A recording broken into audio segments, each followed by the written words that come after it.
All right, welcome everybody to the Week 3 CTL replay cast with me and Snoopy. So, Snoopy, how you doing, man?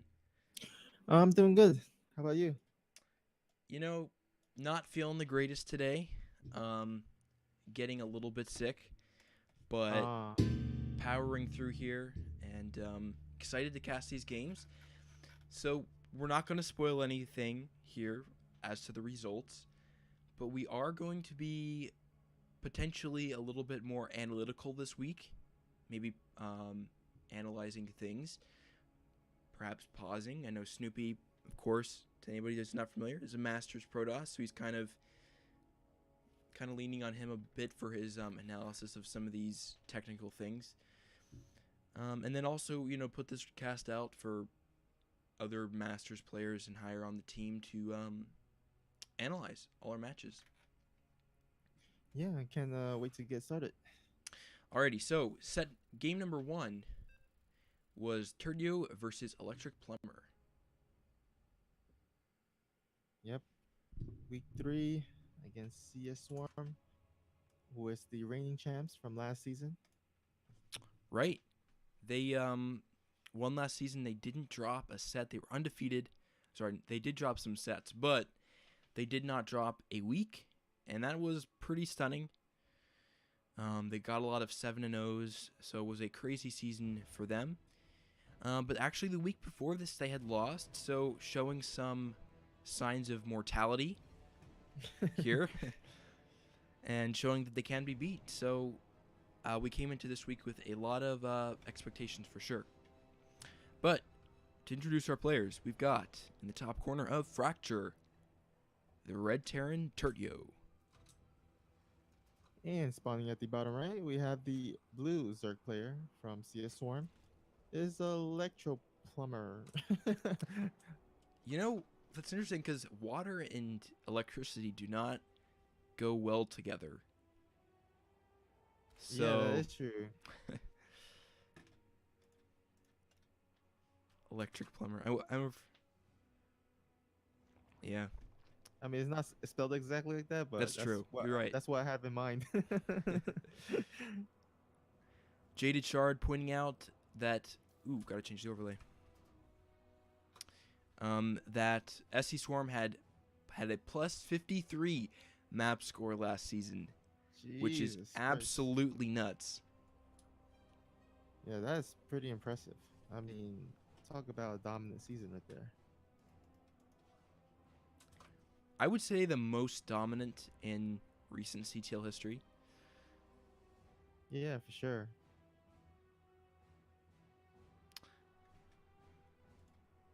All right, let's go ahead and see what's up with this game. It looks like Electric Pummeler are going to go for a standard opening here.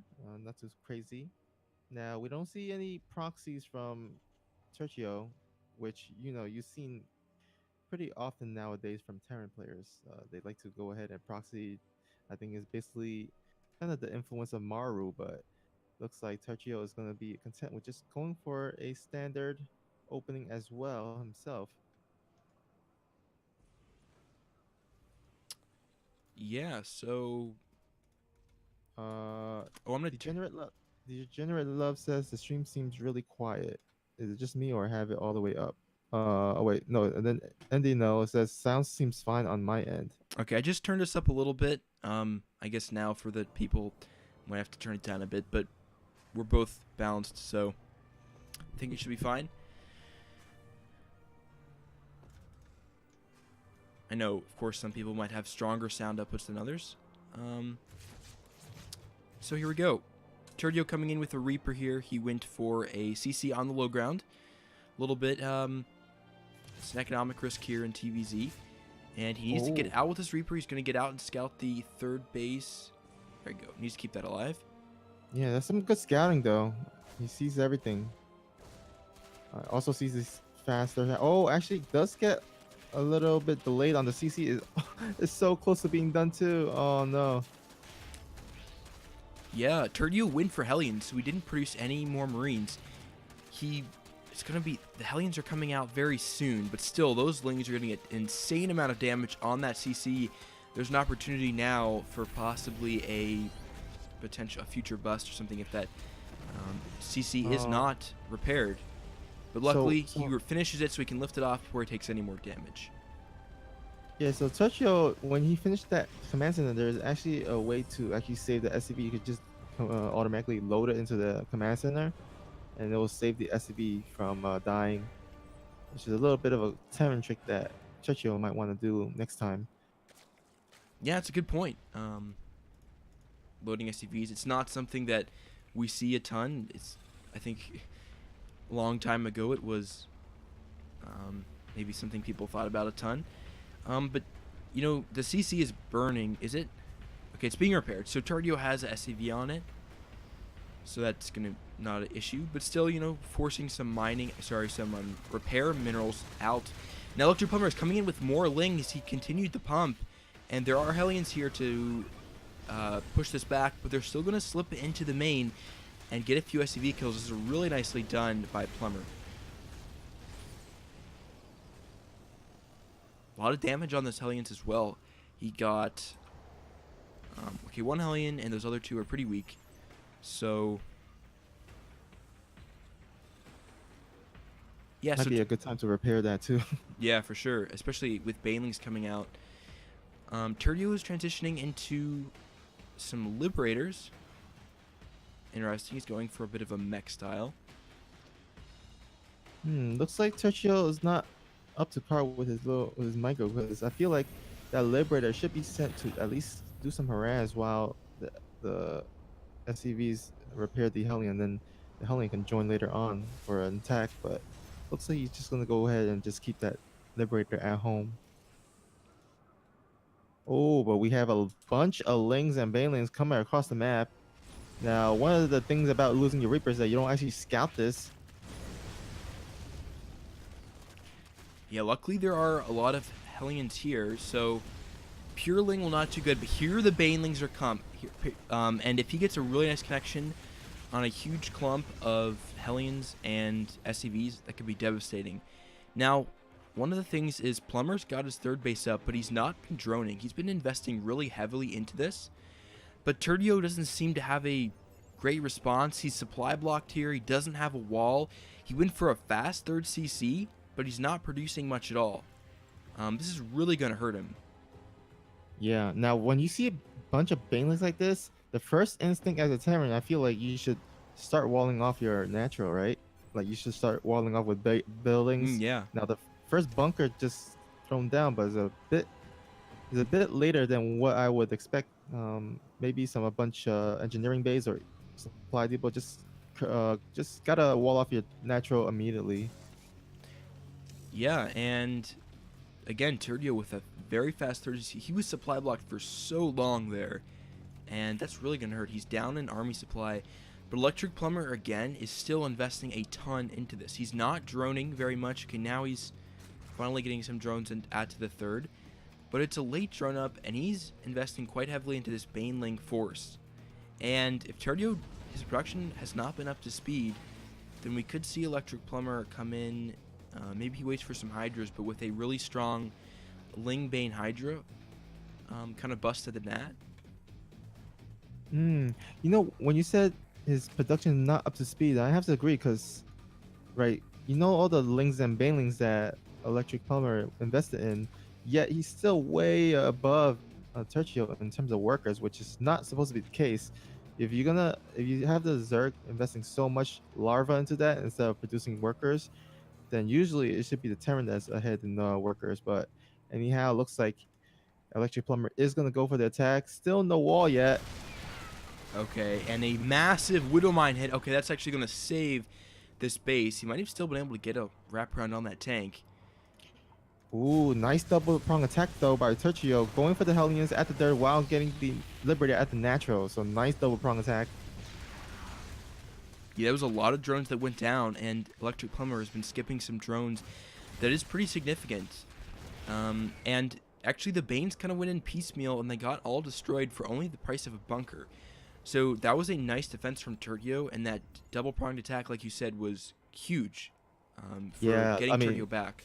Yeah, because the workers right now is even. Actually, Tertio is ahead, and before that attack, Tertio was Electric Plumber was actually ahead by quite a lot. So really good comeback there, and Tertio has already established his third, while the Zerg player is finally getting his fourth hatch up now. And look at Turgio's mineral count here. He's been banking around 2K for a very long time. Now he's pushing 3. He's pushing across the map with just 1 tank and 2 Marines. This is a disaster. Oh, What no. is this? This is a bad rally. Wow. Yeah, that must be a bad rally. Because those will be like the 300 Spartans that were trying to Yeah. But yeah, Plumber has been macroing pretty good this game. Has Hydras out now, so this Ling Hydra force is really potent, and Turdio just doesn't have the macro to hold this off. I'm pretty sure. Yeah, where is Sergio army here? Barely got anything. Yeah, this is just a case of Turdio needing to work on his mechanics quite a bit more. I do like the defense from Turdio. You know, Widowmine's that reaction, but it's really hard to win a game against, you know, when you've taken some losses. It's really hard to win a game when you're banking a ton and you're not macroing well. He's throwing down barracks now. So I think for Turdio, the big thing to focus on is throwing down buildings preemptively before your economy kicks in, so that once your economy kicks in, you can spend it right away. You don't have to. If you notice you have your floating money, then you put down production facilities, it's already too late. So yeah, I mean, look at all the barracks he's throwing down, yet he's still floating like over 2K gas. I mean, not 2K gas, 2K minerals. So we've got Electric Plumber getting a 4th, and he's been playing this game pretty good. Upgrades started, and this Hydruling style is really strong. Yeah. Now look, when you're going against Ling, Hydra, and Bane, like as a Terran, you should just in your mind think about walling off. Now look at their base. Look at the two openings, right? Just wall them. Just wall everything off with supply depot. I mean, you're almost supply cap right now. You have a bunch of minerals. Just go ahead, wall off with supply depot. Make it even a sensor tower or turrets or something, so that even if the Zerg attacks with the Ling and Baneling and Hydras, they'll be going up a wall and blowing up their Banelings on the supply depots instead, and that can definitely help in the defense. Yeah, you're right. Fracture, especially if you've got a lot of tanks up on that high ground, tanks and Widow Mines as well, can make for really strong defense on that third base, on Fracture. The two small chokes. As in this map pool, it's actually, I think the third has been, third is pretty defendable for Terrans, as, opposed to some map, Dreamcatcher, etc. Yeah, for sure. Now Tercio is has this little sneaky little medevac with two Widow Mines at the top right. Let's see when he's gonna go in and actually drop them. In the meantime, it looks like he's just focused on macroing. He's getting his +1, no, +2. So I mean, he is doing well in the upgrades. He's Carrier has picking it arrived. up ahead of the turn. Oh, looks like he finally did drop the Widow Mine. Nice Widow Mine drops. Yeah, it was pretty cost effective. A lot of it was in Ling, so not the greatest trade. But okay, thank you, Chappy Man, for the follow. Appreciate it. So Turdio is getting his 4 CC here. He's, I think, from last week, he's definitely making his expansion timing a priority here. I think that's something we pointed out last week, which is good. Ooh, but another thing, look at his main. A lot of those barracks are not rallied. He's got a lot of units just idle here. Ooh, yeah, that could come to hurt him later on. I hope he notices before he before the attack comes. Yeah, Electric Plumber has got a really good build. This probably could have finished off Turdio quite a bit earlier, but being in bronze sometimes, sorry, not bronze, being in gold or platinum 3 might have been, sometimes a little bit harder to identify what an opportunity is for you to attack into. When's a good chance, because you can easily blow it. So being cautious is not always the worst thing. Mystic is asking who's casting. Gorgonoth and Snoopy is casting. Oh, looks like Electric Plumber is going to go in. Oh, look at this. All these Banelings blowing up on these Marines. And this is where I told you the wall of supply people would have come in handy. Yeah, And oh my goodness. Too much swarm. Look, Churchill just kind of let the Zerg player kind of macro up and kind of go unhurt or unharassed. So basically, the Zergish player just droned up, made a lot of army, and yeah, was able to overpower and overswarm the Terran. So basically, next time I feel like it would be good for him to go ahead and start harassing, especially if you're going for the Ling, not the Ling, the Marine tank, medevacs, that kind of composition. You want to go ahead and start loading Marines in the medevacs and do harasses here and there. Because if you notice the two harasses that Tercio did that game, it actually worked out really well for him. Yeah, especially the Hellions. Got a ton of drones and kind of stagnated Electric Plumber. I think he could have Turdy was in a very dangerous position there, and Electric Plumber could have pushed in, but Turdio, with that counterattack, definitely prolonged his life in that game. So, nicely done. In the chat, we've got a ton of people here. Mystics, Pitfall. Wondering who's talking. And I am Gorgonoth Mystic. Yep, I am Gorgonoth as well. And don't confuse people, Snoopy.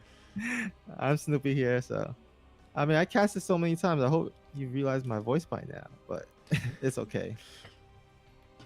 Yeah, I know most people now are not even. I feel like a lot of people now don't even recognize my voice because all these casting events are EU times.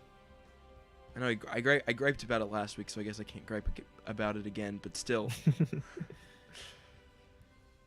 Well, Mystic definitely came in time because his game is actually next. So we will be getting into that right now. It will be on Parasite LE. Yeah, and again, thanks all the ScSwrm guys for tuning in. Appreciate it. Got Elliot, Jaded Shard, a couple different people. Xenodactyl saying his dad recognizes Snoopy's voice. There we go.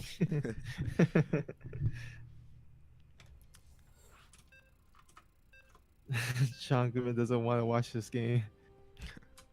You know, even if it brings back nightmares, it's kind of good to go ahead and just rewatch it and kind of see what you could have done differently or what you could have done better.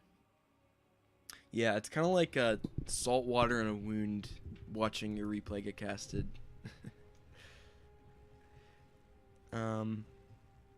Mystic. Okay, Mystic is saying about his name. It's Mistic.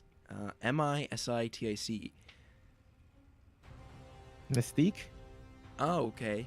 like in X-Men. Mystique. Okay. All right, there we Yeah. go. That's pretty cool. Mystique was a awesome character in X-Men. Okay. Oh wait, actually, there's an in front of the S and T, so maybe it's not Mystique. Mystique. I don't know. Mysitic. Okay. Oh, Mysitic. There we go. Okay. All right, in the bottom corner of Parasite, first set number 2, we've got the yellow Terran Mysitic. All right. And spawning at the top left position, he is from ScSwrm, the orange Zerg player. Watch out for his spikes, because he is Thorn.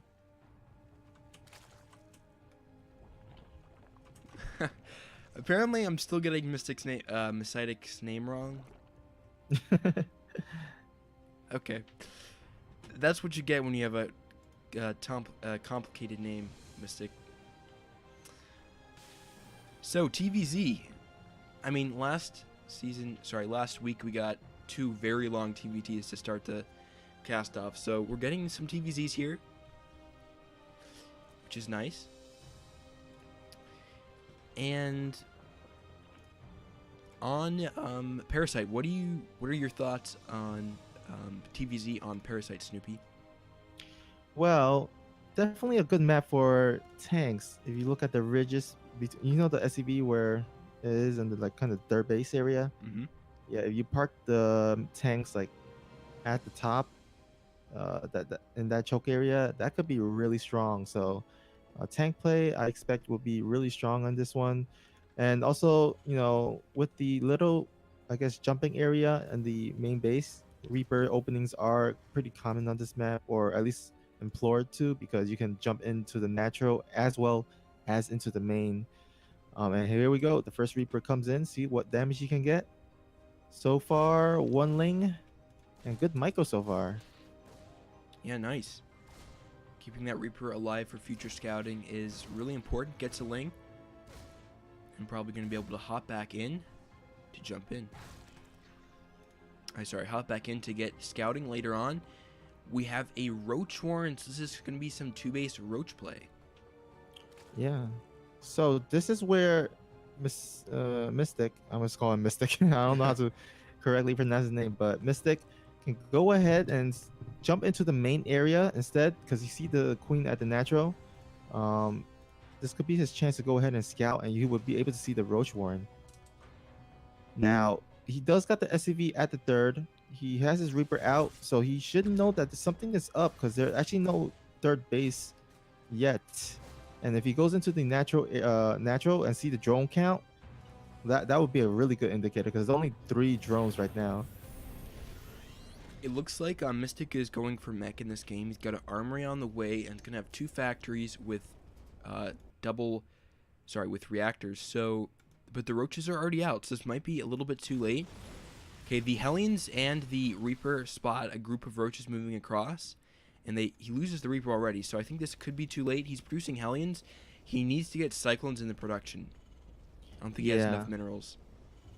Okay, right now, if you scout this roach push really late, you need to lift off your main command, your command center at the natural to your main, and just wall off at the or just hide behind your ramp right there, because Napoleons against roaches ain't going to work.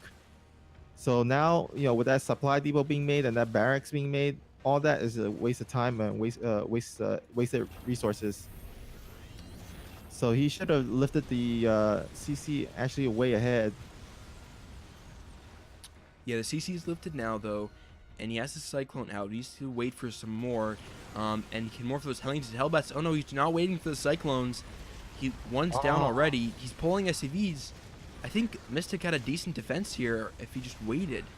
Yeah, he should have waited for a cyclone going down that ramp into that concave of roaches. And now losing a bunch of workers. Let's see how many workers killed.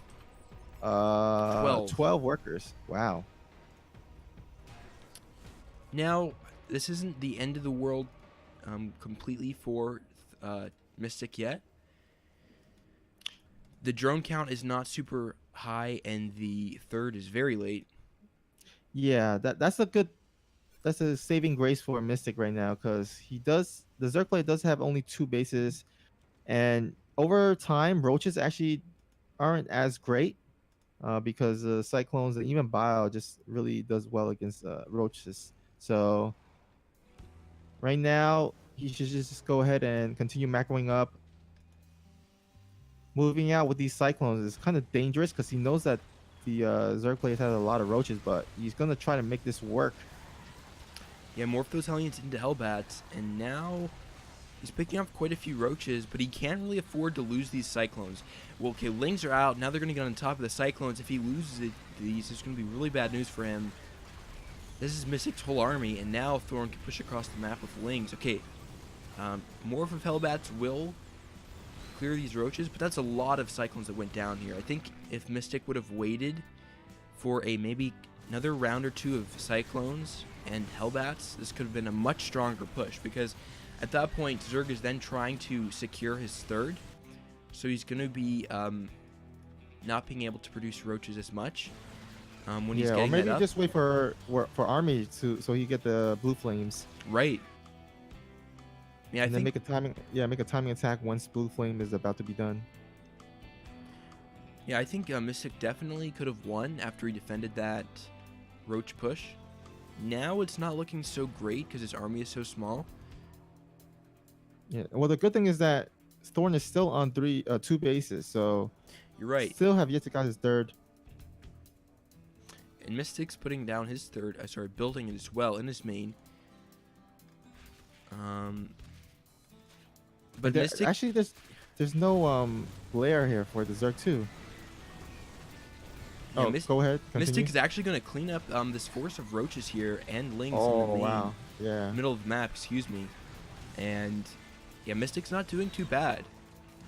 I think he would have go ahead. been in an amazing position if he would have waited a bit. But Mystic still might be able to make something happen here, especially with the third only going down now.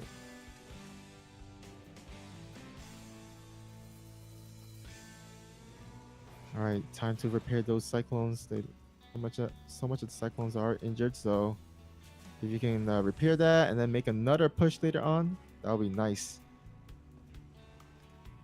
And the third is complete as well, so really nice timing for Mystic. Could get that up, and he's ahead about 10 workers, so really nicely done by Mystic, staying calm, macroing, keeping his minerals low, and I like what we're seeing here. Yep, scan goes down for Mystic, sees what's going on. See, there's no lair so far, at least not in the main base. And does also see 2 lazy drones not mining off of their gas. They're gonna have to get their salary docked.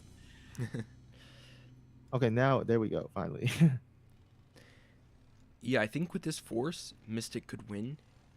He's gonna have to engage carefully here. He needs to morph those into Hellbats, can kind of kite back and forth with the Cyclones, moving them back into the Hellbat force. Needs to be careful with the Cyclones. But okay, the Lings are gone. The Mii Shield is done for Thorn, and now it's Cyclones versus Roach. And this many Cyclones will tear everything apart. There's only 2 queens here guarding the natural, and I think Mystic is going to win this here. Nice job from him weathering the storm when it didn't look great. Getting his natural denied for a bit. Staying strong. He's going to save the natural here, and he's going to win. Yep. Mystic making it happen. And GG, well played. Yeah, I want to...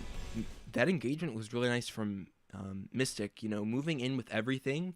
So actually with the Cyclones blocking a little bit, then pulled back and let the Hellions sweep the Lings that were funneling back in through the Cyclones.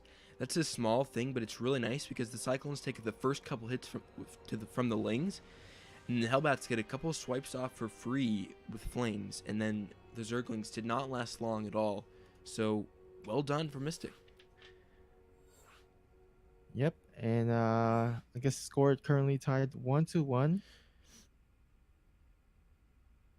And we're about to go into our third game, which will be on Acid Plant LE. Mystic saying never thought of that. I mean, even if you didn't, it still made a difference.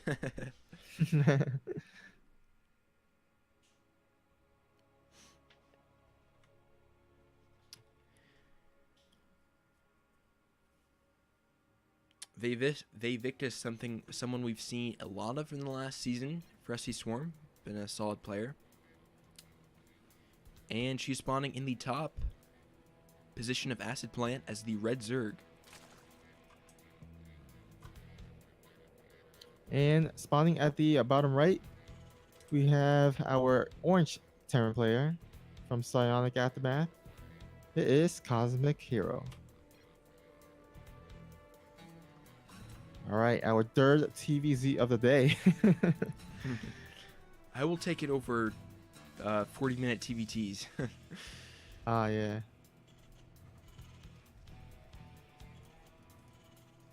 Nothing against Terran players, but the TVT mirror can make you want to kill yourself sometimes.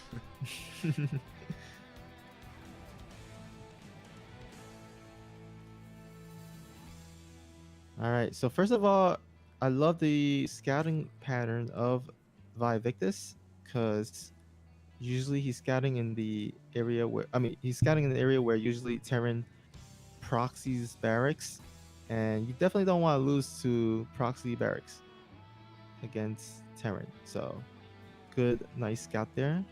Of course, there is nothing there, so still good for Cosmic Hero as well. Yeah, I mean that's something huge. With your overlords delaying the main scout a bit, which then you can also just drone scout, but in a way that doesn't really matter because the Reaper's going to be across the map anyway. So checking for proxies earlier without having to use a drone is quite significant, and that's a really smart play from our Zerg player.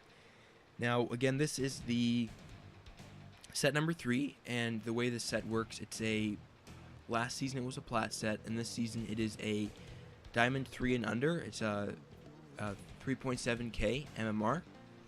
So if you are not a diamond 2 player and you're below that MMR, you are eligible. So Cosmic Hero, I think he is in the D3 range, but he has not crossed that MMR threshold. So yeah, he's in a really powerful position for this slot. Same thing for set 1, by the way. So I believe Turbio is up against a plat 3. That's why there was a bit of a mismatch there. Oh, a nice drone micro there by Vayvictis. Does saves it. But Cosmic Hero does get a good amount of scouting here. And we'll see that third base, of course. Yeah, well-timed third base, and see Cosmic Hero going for CC on the low ground and is getting into bio here, producing 2 Marines at a time, and Stim on the way. So we'll see if he goes for a double medevac drop timing, something like this. I believe we saw that last week from him. Yeah. Now, with that early dirt of the Zerg player, I'd like to see him to actually get some fast creep tumor connecting his natural and the dirt. He is doing it now though, but he could have definitely made it earlier because you definitely want to connect it as fast as possible so that if there is an attack coming at your dirt, you can maneuver your queens to help defend. Now, Cosmic Hero, he's going for a 2-1-1 here.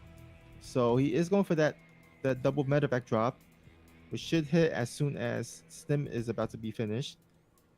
And Vivictus has not have no overlord to scout this, so this is gonna be he's gonna be in the blind here.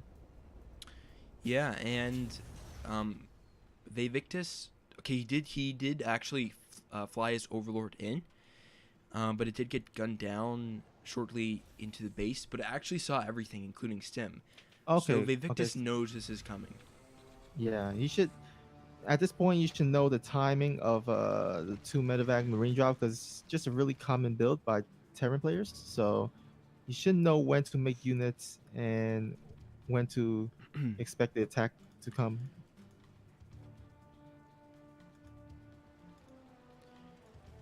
Creep Tumor is connecting now. Will be up shortly, and Vivictus has a ton of queens. Not much else for defense though. We don't have any static D out for Zerg. And there's no spotter overlords as well, so if this drop goes straight into the main, we could see quite a bit of damage done. We've got Speed is going to finish by then, but he's scanning into the main, sees that nothing's there. So, I mean, this is a strong timing from Cosmic. This is I don't know the exact timestamp to tell you if this is late or not, but this seems very on time, and I think it will do a lot of damage. Cosmic needs to drop, though, because Vivictus, Oh, he's boosting in, so a little bit of a delay there, not the end of the world. He's going to drop where... that was a missed opportunity Oh, there. He no, definitely forgot about his medevacs. Oh no! Oh, he lost oh, one that was full. Man, Cosmic that's Hero. there's really poor micro there. He definitely had an opportunity to kill a lot of drones here. That should have that should have definitely went better than it actually did. I mean, it went horrible right there. Did not get any drone damage and lost a medevac full of marines. And Vivictus was playing quite a bit greedy. The third was at a really good time, economical time, and um, Well, the queens were like parked like around the dirt, and he didn't have a lot of lings at that point. So yeah, yeah, I think could have definitely made a lot of damage.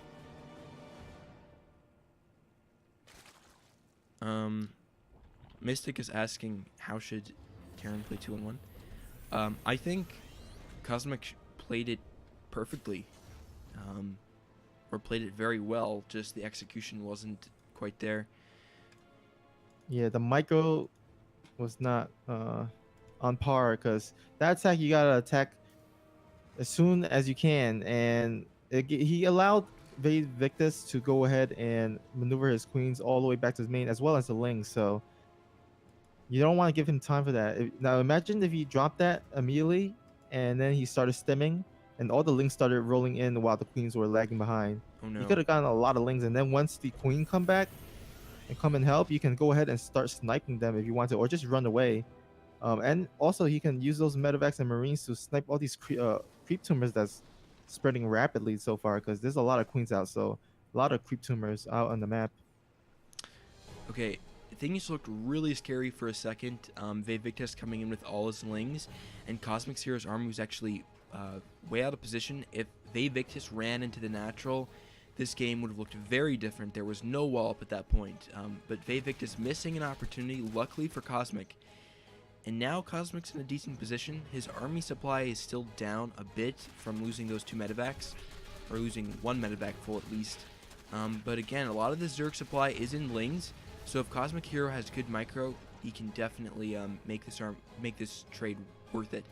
The problem here with Cosmic sieging up in this position, it means Vivictus can backstab very easily. Okay, so the only thing that Victus has is mainly Lings. Now, oh, he did join in with the Banelings and Hydra, so this is gonna be pretty scary. Yeah, it's a lot of Cos- queens. yeah, I mean, I would back out right now, or at least drop into the main, pull the army out of position. Yeah, this is going to end very badly for Cosmic Hero. Gonna lose the tanks there, and man, Victus macro is on point here. The Hydraling Bane, it's so strong. And Cosmic Hero macro has been pretty good, but pushing in like that is really hard, especially on Acid Plant. Kind of just pushing into this choke here. I'm not a fan of it just because. Sorry.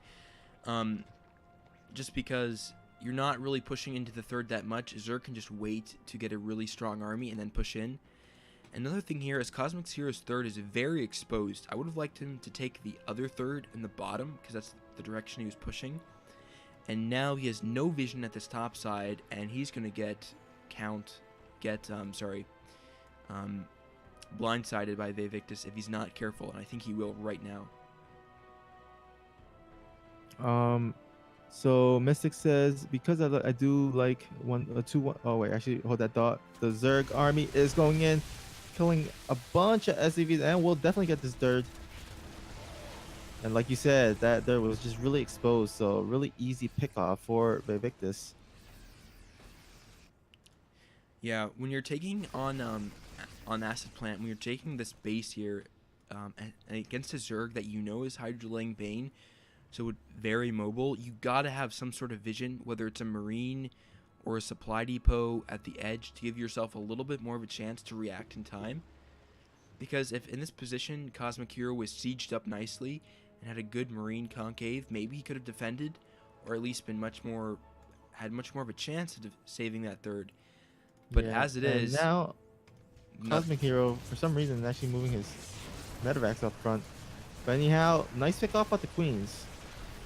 So a little bit of a win there for Cosmic Hero, but you gotta move back like pretty soon because that Zerg army is just ginormous here. Yeah, moving back into the tank fire is nice, but so few tanks out. And yeah, I think Victus is just going to roll Cosmic Hero. Victus expanding times have been really good as well. Fourth was up at really nice time, and fifth up as well. So props to him. Yeah, Ultralist then has finally finished for our Zerg player, working towards that Ultralist as well as getting the Greater Spire. So he's getting all the tech tree. And at this point, I feel like he's just playing with his food at this point. I mean, because, like, be honest, he could just go in and just win right now. Yeah. And you definitely don't want to give Terran a chance to come back and go to the late game because, sometimes one big bad fight and suddenly the game can turn around all of a sudden. But I think he should still feel pretty good about his positioning. Oh, he does actually see the other base at the 7 o'clock position there. Yeah, the way I think about Terran in this sort of biotank style is that in the early and mid game, it is very fragile because you don't have a ton of tanks. So pushing out with it is, unless you know you're ahead, can be very risky because even though like Cosmic Hero was microing pretty good, he just didn't have the army supply to hold it up. And now he's kind of moving in with different pronged forces. Yeah, he's going to try to defend this third base, but as it is, the army of Victus is coming around to flank him, and several SCVs have been killed. SCVs pulled off the line. Okay, that was weird. Cosmic Hero moved into the middle of the map with his bio, but now Victus is coming in, and he can aim move at this point. Hydra is going to be so strong on this bio. A few Banes connecting. They're getting on top of the Medivacs. This is a nice concave for Cosmic. So that was actually a horrible fight for Victus, but still, the amount of SCVs killed is enough. Yeah, I mean, he can afford to lose his whole entire army, to be frank. I mean, he has a huge bank. He has a really up in supply as well as the worker. The worker 83 to 46, almost half the amount of the Zerg player there. I would have liked to see Vivictus just attack right into the third. Um, Attacking up into this natural area doesn't have a lot of value.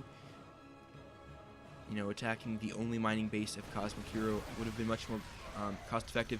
But now Vivictus is coming in. He's on top of the tanks. There's nothing left for Cosmic. It's 90 army supply to 30 and climbing for Vey. Broodlords are out. Ultras are out. And this game is over.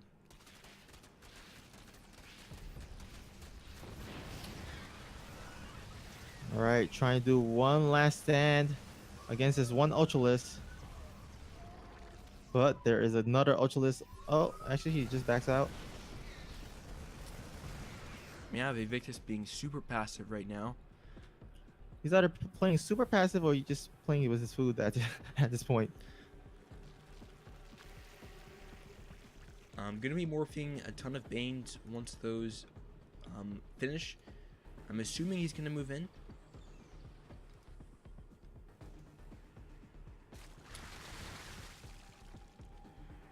Oh, it looks like Sisyphus. I think that's how you pronounce it. Says thanks for casting the games. This is cool. No problem. We actually cast every week with the our Chobo Team League replays. So feel free to follow us on our channel and tune in. We're Yeah. close to that 900 follower mark actually. Oh, I thought we hit 1,000 followers. No, we're like at 899 and we're like one away from 900. Oh, okay. But yeah, another thing, Vivictus' creep spread been super on point this game. It's already at the third of Cosmic. Vivictus not playing like a platinum player here.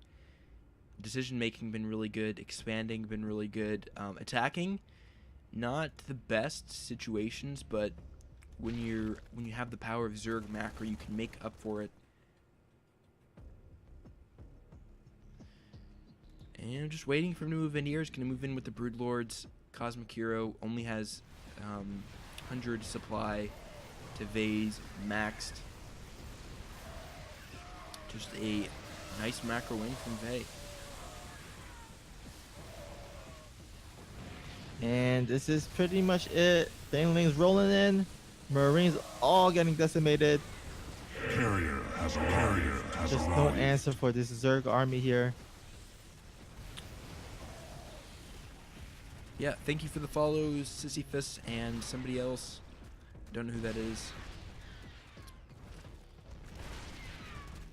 Somebody else followed. Whoever that was, thank you very much. Just waiting for Cosmic to GG. I guess, Snoopy, what's your one takeaway for Cosmic?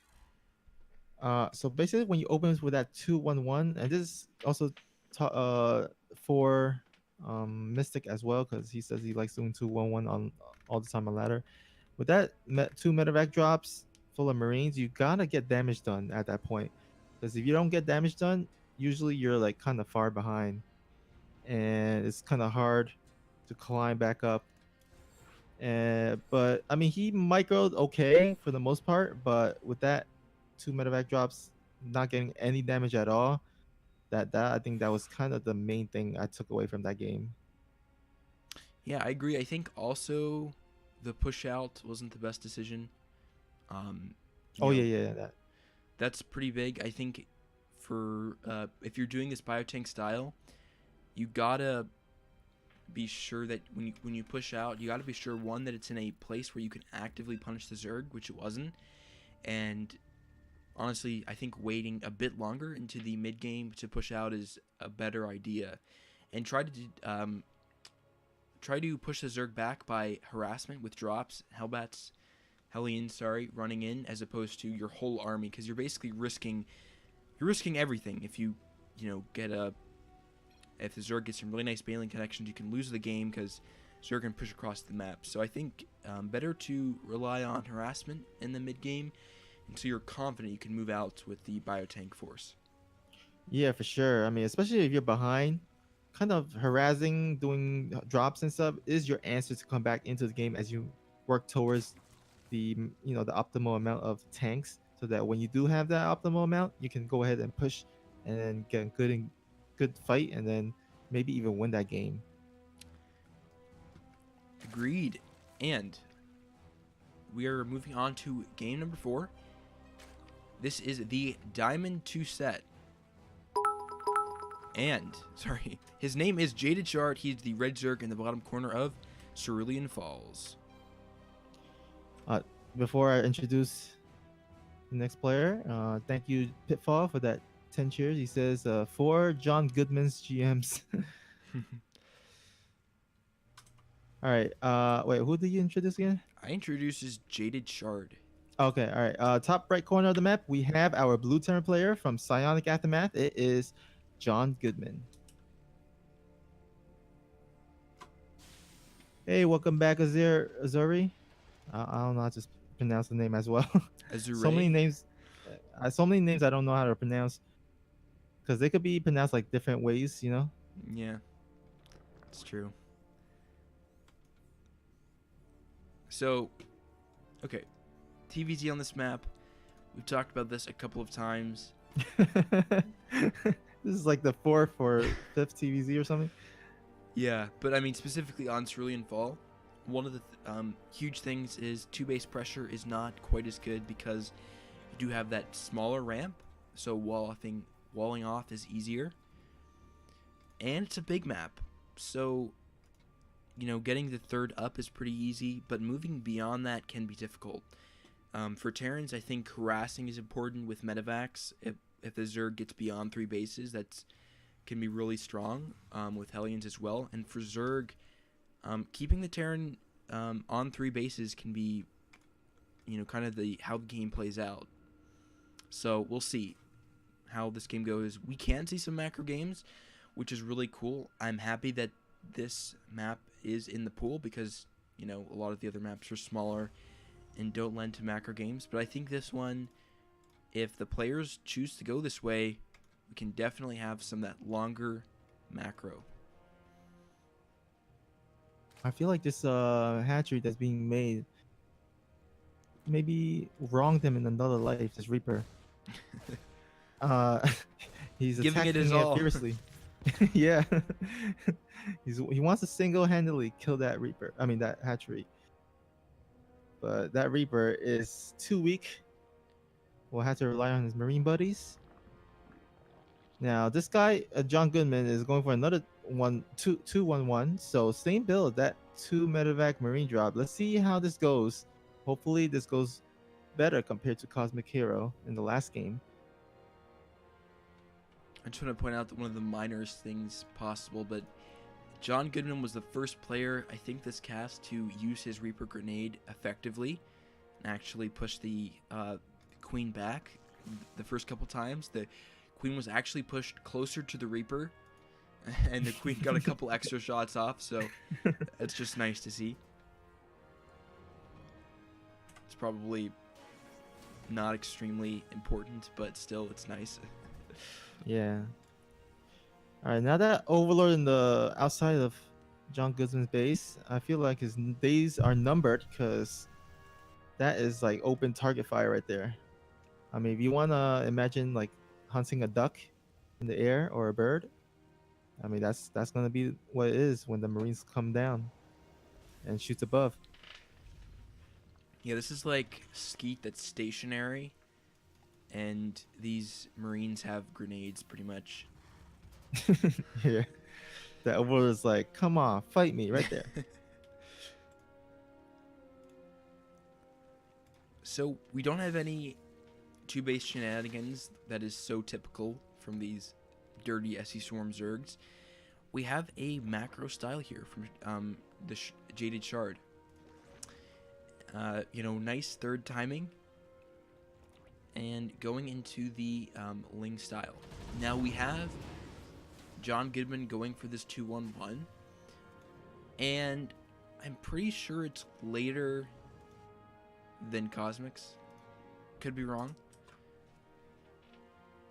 Pretty sure Cosmic was in the base of the Zerg at 520. And that was pretty good. Now this is not even going to be there till 550 per, or maybe 40. Okay. Ooh, thank you, Pitfall, for the bits. He said for the shenanigans. Yeah, so this is a good 20-30 seconds late. But John Goodman stimming in here, and the reaction time is pretty good from Jaded Shard. He's still going to be able to get a few drones though. And okay, holding his own here against those lings. Nicely done. Gonna get so many drones here. Isn't it so ironic that John Goodman with the super late 2-1-1 is gonna get so much done here? Yeah, now imagine Cosmic Hero. Does lose one, but you know what? I think it's still fine. You got 12 drone kills. I think he could even gotten more if you target fire down the drones, but we did want to move away and get away with those 2 medevacs. And all of a sudden, John Goodman ahead and workers got his third base about to be done with, of course, those mules that gives him extra income. Yeah, that was poetic justice for PsiX. The StarCraft gods could not allow 2 medevac drops in a row to get shut down.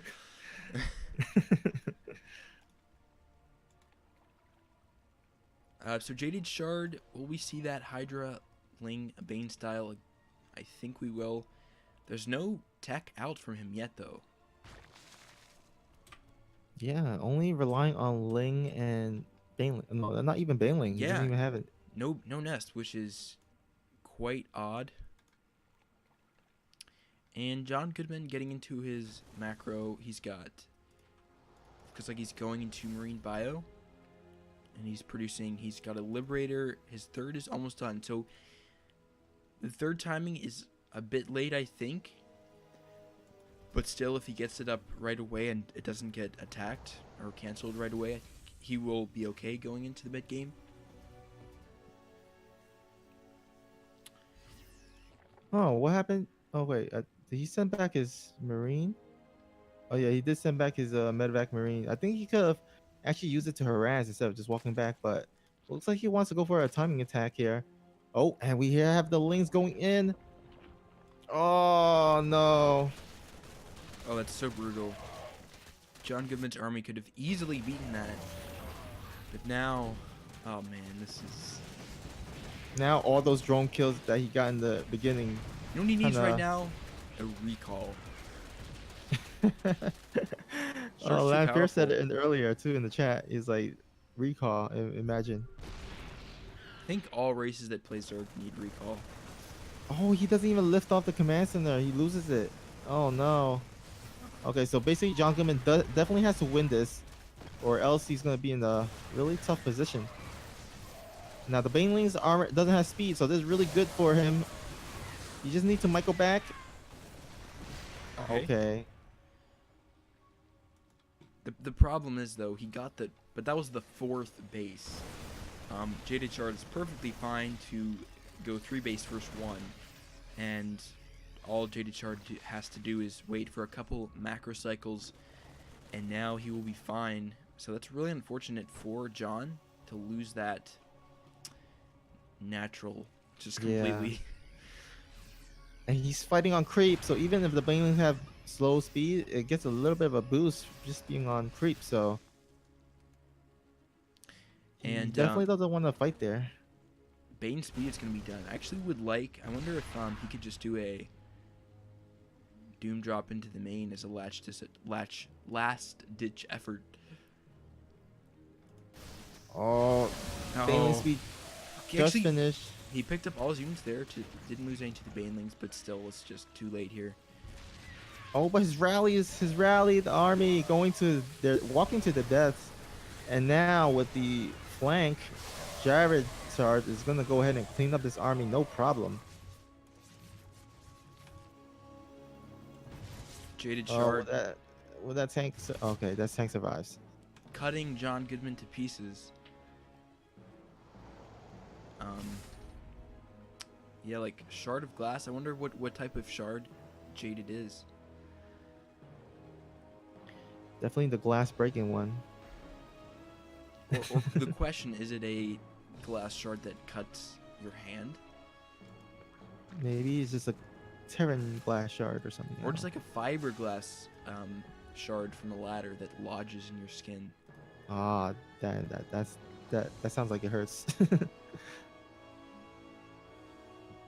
So, John Goodman, against all odds, is trying to get this natural again. And it is up. And the third is up as well. But the problem is Jaded Shard is getting his fourth again. Yeah. John Goodman says in the chat, I was in good position, but the run by actually absolutely killed me. And I have to agree. He wasn't looking to be in great position, especially after that 2 medevac marine drop. And he was moving out for a big good attack, juicy one, and then that link run by was the thing that killed him. Now I don't know if he should have. I think he should have retreated with his main army, even though it was kind of out, like in 33% of the way around there, or 40% of the way. I think he should have stemmed back, and then move his SCVs and stuff so that he can buy time for his marines to come back, and then just clean up all the links. Because if you clean up all the links, you can go back and attack with that main army. Yeah, I mean, if John Goodman lifted the CC right away and moved all of his, workers, mules, and SCVs back, and then waited for his army to come in, he would have lost quite a few workers still, but wouldn't have been quite the catastrophic loss it was. But you're right. I think John Goodman had a really strong army. Oh no, he's walking against his army to the death. Oh man. So John Goodman's bringing out a pretty good point here, and the fact is that he was halfway across the map. So maybe the answer to this is John Goodman needed to have better map position. For some reason I thought he was only a third of the way, but I guess a lot of it was halfway across the map, so he's right. So I guess the real answer to this is John Goodman having better map vision to detect for Ling run-bys, sensor tower, or just some marines on the different attack paths, scanning as well. Yeah, you seen Terran placing marines out across the map, in the different pathways, so they can spot those Ling run-bys. Especially players that are just mainly stuck on Ling, kind of like, you know how like Guitar Cheese, or maybe even like the pro player Life. Yeah, they mainly rely on Ling play in the early game. It's usually because they are so good at doing run bys. So if you place marines at the different pathways, you can spot those those run bys earlier, and then wall off or prepare for them. Jay Zeld in the chat saying GG. He appears. It's been a while since I've seen him. How's it going, man? I mean, I heard Sunlily told me that Canada got snow, which blows my mind. So wow. I assume that in Minnesota it could be snowing as well. Yeah, might be. Alrighty, for set number 5, in the top corner of Lost and Found, it is the Teal Protoss Xenodactyl. And spawning at the bottom left, we have the purple Zerg player from ScSwrm, or ScSwrm rather. It is. I'm gonna blow this. Josh, hey. Joshy. Joshy. I don't know. The thing is let's just call him Josh. Is that it's hard to time. I feel like we need to come up with a standard introduction, because, or the pre-introduction of the player's name, because I'm trying to time my camera movement to the when we say it, but it's kind of hard when you don't know it's coming. Ah, I see. And that's a critical issue to fix, Snoopy. So we gotta work on it. Yeah, we have a couple of weeks to do that. Oh man, my nose is running so much. I'm sorry if that's TMI, but I'm getting sick. All right, so our friendly neighborhood cannon rusher is doing what he does best, cannon rushing against Josh. Now, Josh, I think he did scout it. Did he? Did he? No, actually, he did not scout it. Did not send his Overlord out there. Ooh. Now, I wonder if he scouted Xeno's replays or anything. Looks like he hasn't, because if he did, then he would know that he should send his Overlord at the top area. I mean, who in 2018 doesn't know the Xenodactyl cannon rushes? I mean, let's be real for a second. Who? I mean, he is renowned in the community as a cannon rusher. So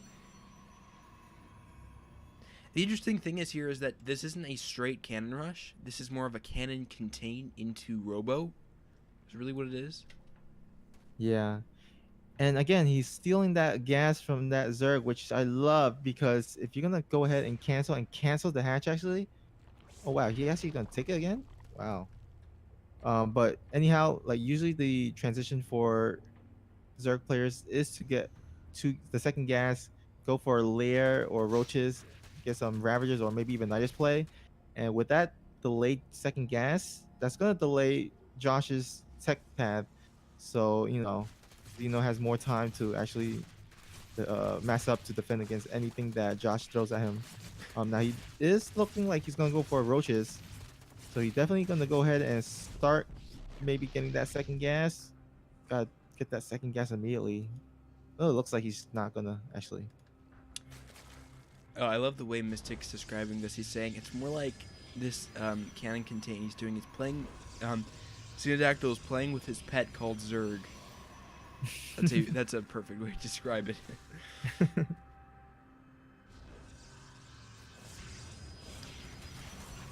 And looks like Josh Hey is going to dive in on that one cannon, but shield battery pops up just in time.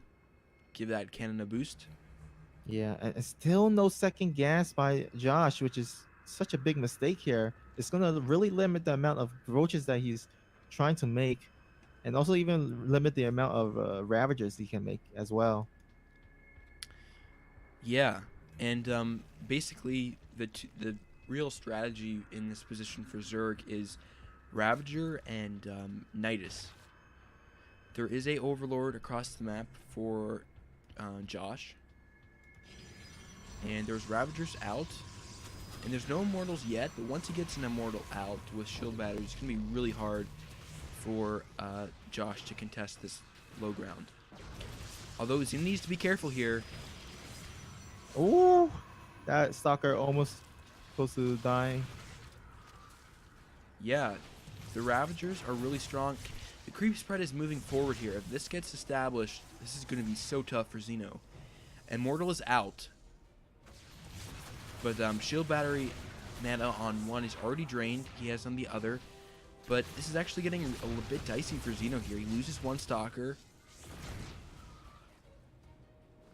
He needs to Chrono. Does he have enough mana? He does. He needs to Chrono that second Immortal out, because the Immortal count is what's going to keep him alive here.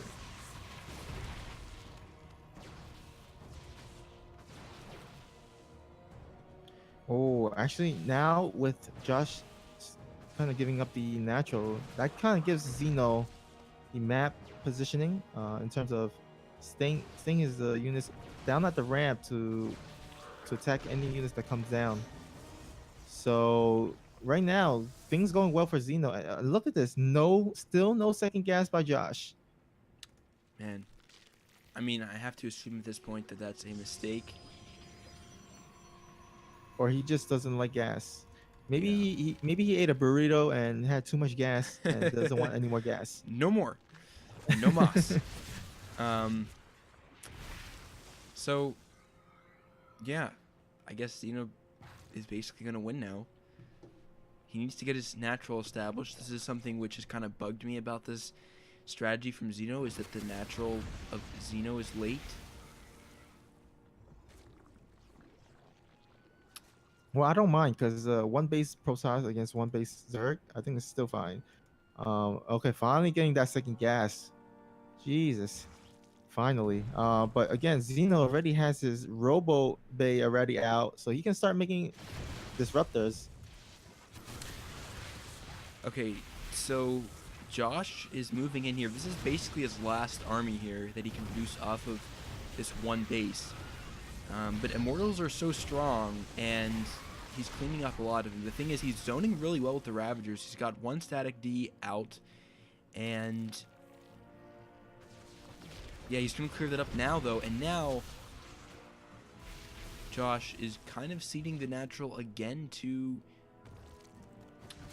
Josh, and the creep tumors are gone. The creep tumor on the ramp is gone somehow. Not sure how that happened. But the shield battery energy is drained, so this could be his chance. But Xeno definitely want to make a bit more shield battery there since all the energies are drained.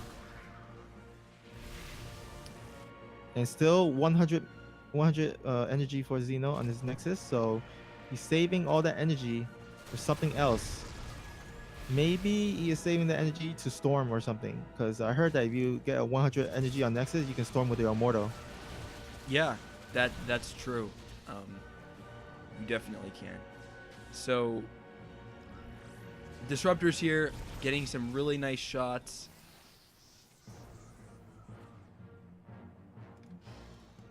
I mean, I don't know, in 2018, who hasn't heard of the Nexus Storm? I know. Josh is... Okay, that would be pretty OP, actually. These Disruptors, man, have been putting in work. We've got 8 kills on these. I think all of those are Ravagers. And Xeno working his magic. Still no natural... Okay, I'm dumb. He has a natural up here, but the probes were idle for a bit. That's why I was confused. Yeah. And he used a recall there, and still his main Nexus is about to be, again, 200 energy. So, still saving that energy right there. But he does have the Disruptors, so we will forgive him for that. Yeah, and these Disruptors are so good at this ramp position. Yeah, for sure. And they're so good against Roach and Ravagers in general, too. Oh, wow. That was a nice shot there. This is like brutal. It's like a bowling ball right there. How many pins can you get? Oh, 9. guess. Right? You can get 9 pins. Yeah. I heard if you get like three strikes, like full strikes, it's called like a turkey or something. Yeah, I've heard of that. Yeah, I think that's how Turkey Dano got his name or something. Yeah. Oh, are you serious? No, I'm just kidding. Oh, okay. I mean, maybe. Who knows? It could be true. I'm so bad at bowling. It's hard to go.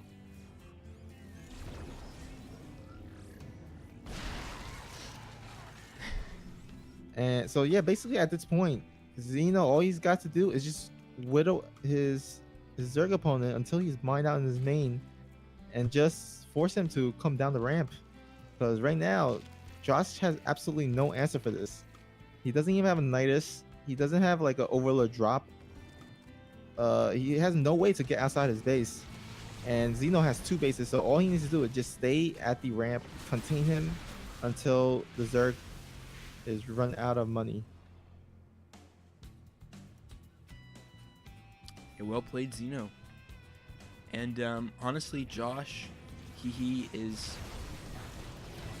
The real problem is you have to go for either a drop or Nidus play, because you can't let yourself get contained on one base. Or break out before Disruptors are out. Which he was almost doing, but it's really hard to do. Like, if there's a couple critical points where he needed to make an attack work before Disruptors were out, because then once Disruptors are out, Xeno owns the low ground. Yeah.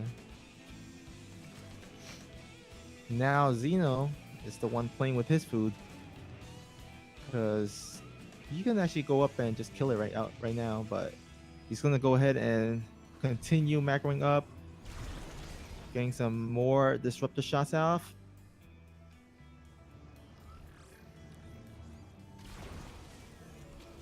I'm dodging those last 2 Disruptor shots, but...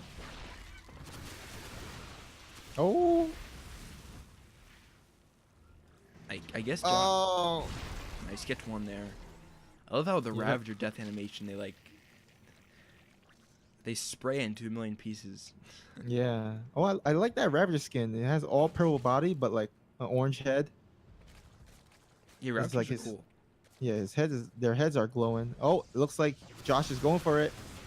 He's gonna go ahead and corrosive bows and making it rain fire.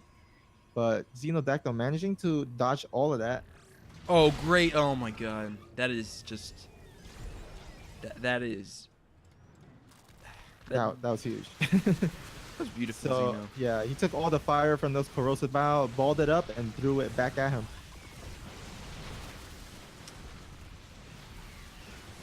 Yeah, this is it. Nicely done by Xeno.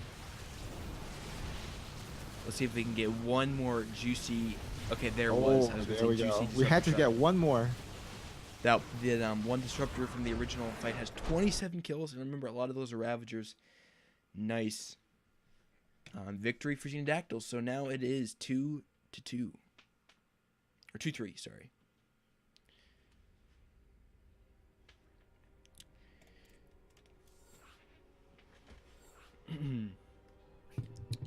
Wow.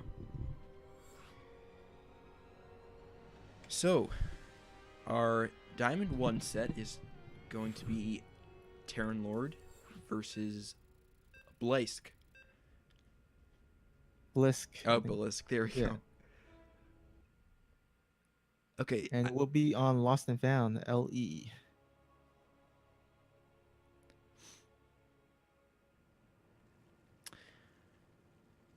All right. In the top corner of Lost and Found, we have the Orange Zerg.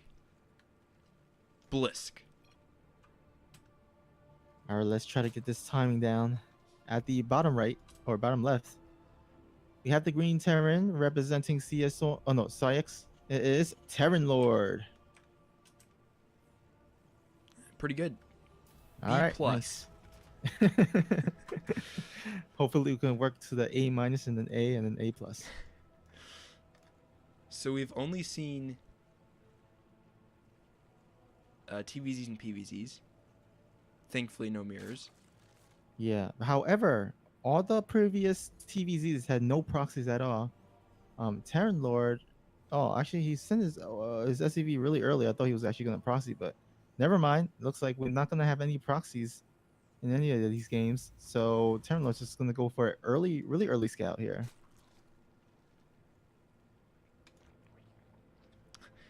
Jedi Zealot saying it was a high B plus. Okay, I'll say A minus. There we go.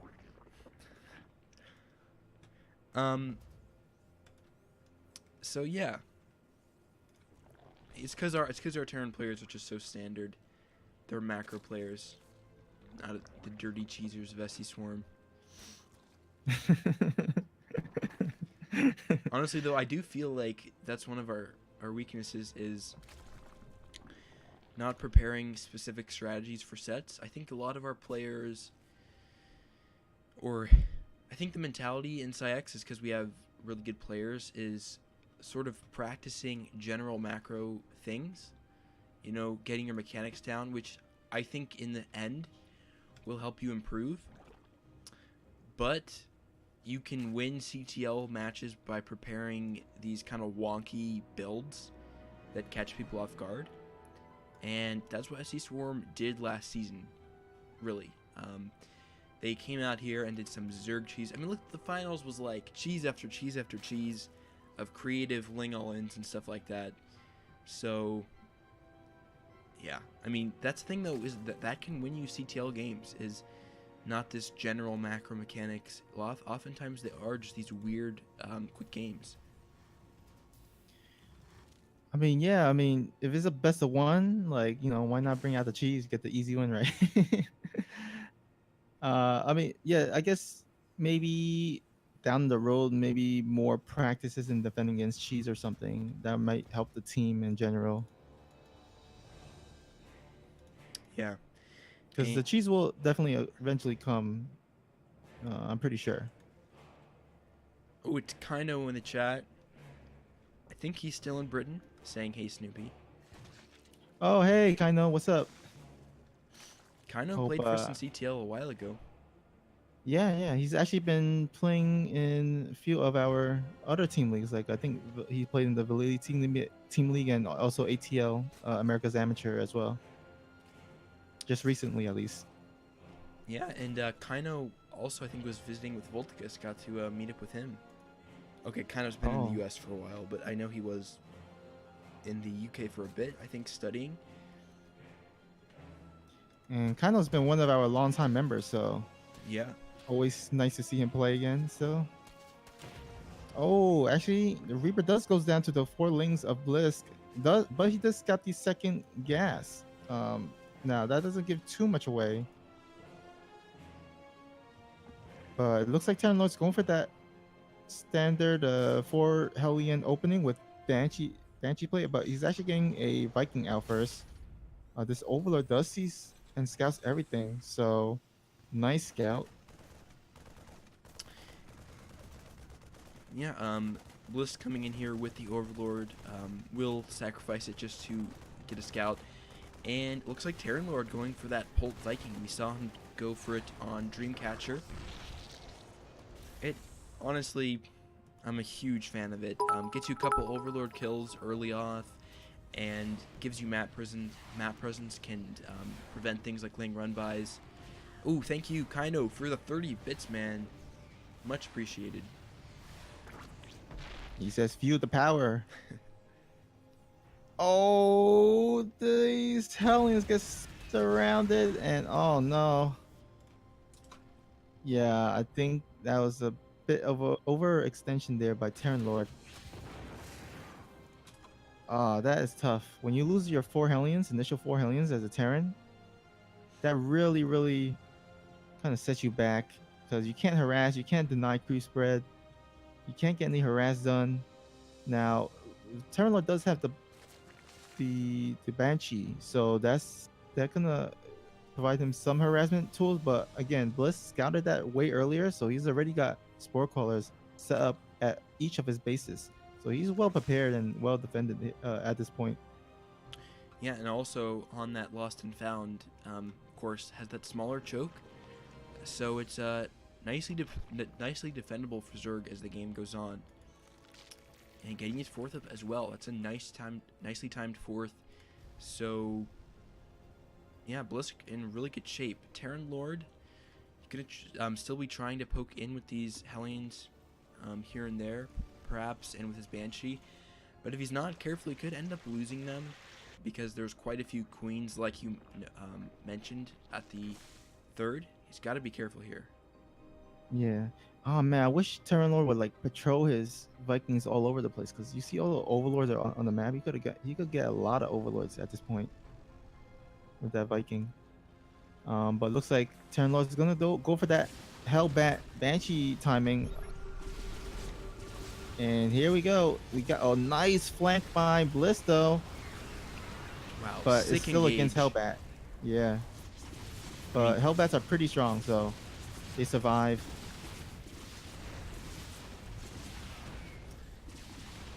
So actually, yeah, Terran Lord getting a ton of damage here. He's getting some Overlord kills as well on the back end, and with these Banshees targeting down the queens, doing a nice job. Although he's not realizing the Spore Crawler there, he lost those 2 Banshees unnecessarily.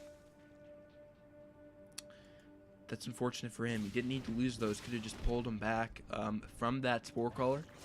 And now he doesn't have a ton to defend this army coming in at the third. A Ling run by really nice. Going to get one of the tanks just popped out. And it's going to get onto the mineral line of Terran Lord. Nicely done by Bliss. Oh man. And all of a sudden, Bliss taking a good worker count lead. Turning that bad situation into a pretty even, I would say. Yeah, pretty even game, I think, so far. I mean, both players got good amount of bases. Army supply pretty close, +1-1 for both players. So at this point, I feel like both players are going to go ahead and macro up, and I think it might just come down to engagements, or maybe if Terran Lord go for some harass. But I don't think he has any medevacs. I'm still liking where Blisk is at this point. The 4th base is up, and he's mining comfortably on 4. Now we can set the 5th base. He can start to consider taking a 5th base. His tech is pretty on time as well. He's getting nice upgrades, and the standing army of Terran Lord is pretty small compared to Blisk. So I think you're right, though. It is still anybody's game and will largely come down to how they can micro. But I think Blisk has a shot here. Oh yeah, but he definitely needs that bailing speed, which he finally gets it. Definitely want to get that as soon as possible, at least before the attack comes. But Ooh, lost in their Bantry.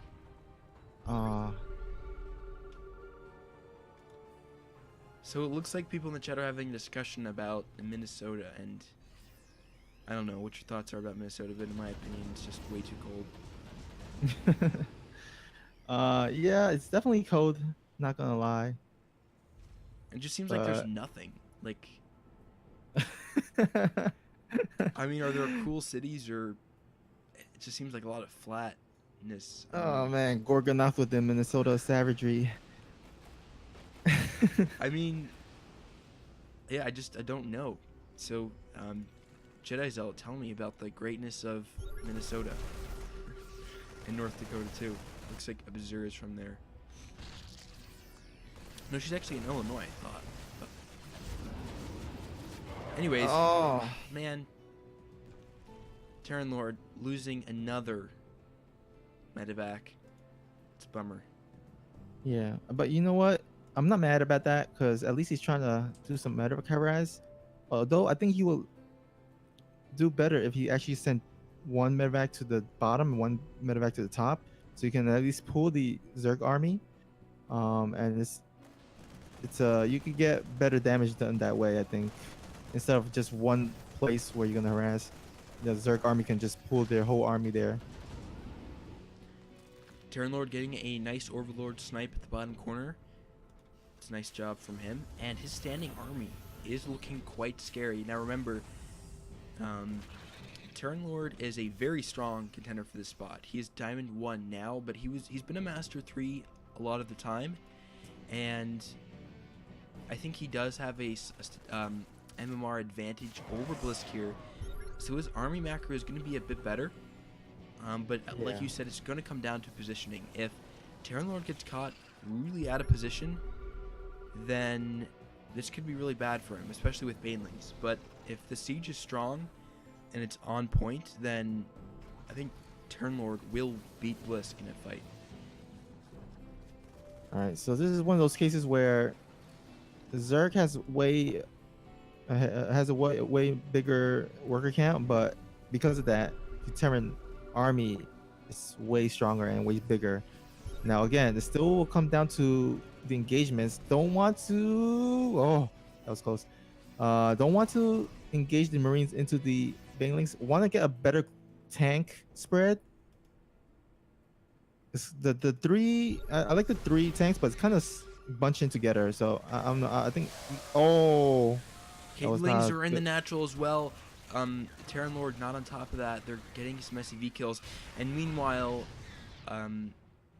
Terran Lord losing some of his bio.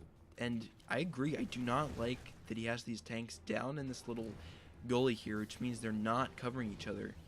So Terran Lord's actually going to pull back, and this is a major win for Blisk. He's got his 5th base established, and he doesn't really need to push in. Terran Lord wanted to get something done with that attack because he's on 3 bases. He's establishing his 4th now, but basically Blisk is going to get maxed uncontested here, and Xeno is moving out again. But right now, Blisk has all the tools, I think, to engage his army now. He's got Ultras, he's getting Adrenal Glands and Broodlord Tech. Oh, so we got he another. needs to wait a bit longer. We got another link run by as well, happening at the natural. Oh, let's get the supply depot up, so that's good. But I would like to Terran Lord to actually, send a medevac or 2 of Marines at the top and then attack the main force at the bottom. Spread these Zerg open so that they don't get one big engagement, especially with the tank. Look at, with Ultralisk that Bliss has now. Yeah, There's this no Marauder production, so this is gonna be pretty scary. And here we go. Ooh, looks like Terran Lord just got rolled, but so most of the force that Blisk lost was all wings, and he's maxed again. So that was a decent amount of wing supply to kill about 50 supply of Terran Lords. And now Terran Lord's pushing in, and this is still fine for Blisk. He doesn't really need to attack. He can just wait to remax again.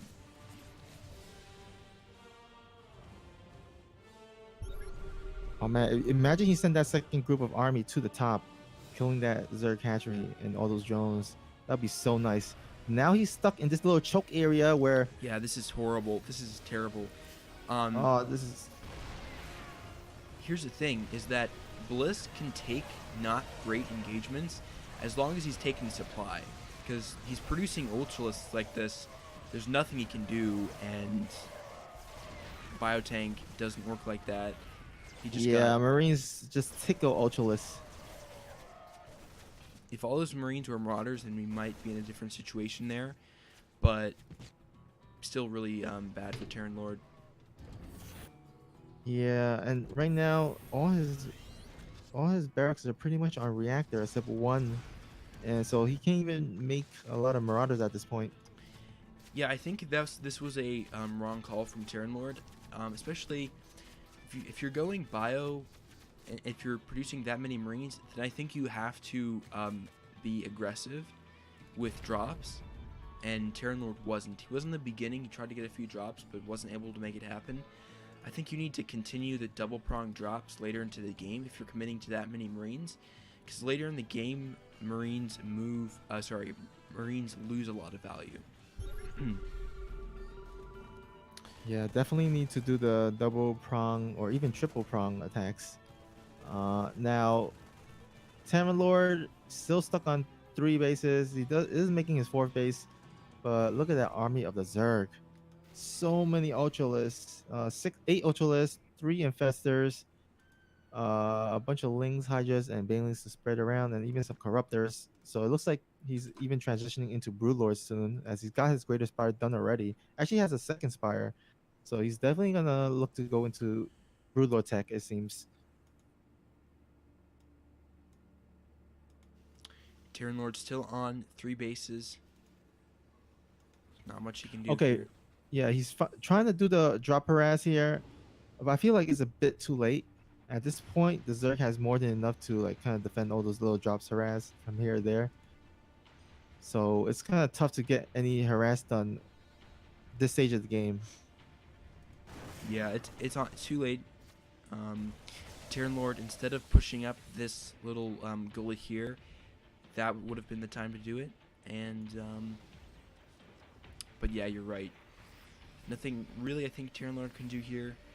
Bliss can start to make trades, even if they're not good trades, just because Terran Lord gave Bliss so much gas to play around with, and that means the tech, that Bliss can get so many different types of tech that it's so hard for Terran Lord to counter everything.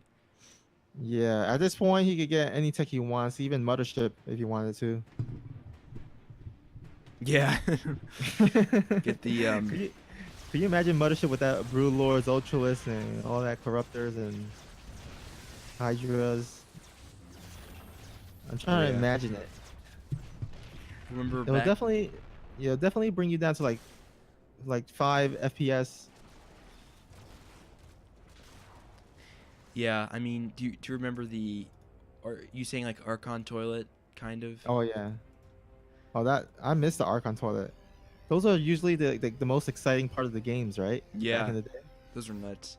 You know, actually, a friend of mine got to see that live, the Stefano versus Kiwikaki one, because it wasn't that far from where we live, and I was so jealous I missed it. I was gone that weekend. It was like it's a historic moment.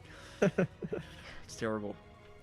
Everybody remembers the MVP versus Squirtle one though. That It's one true. was like, I think arguably the most epic moment in StarCraft history, or StarCraft 2 rather.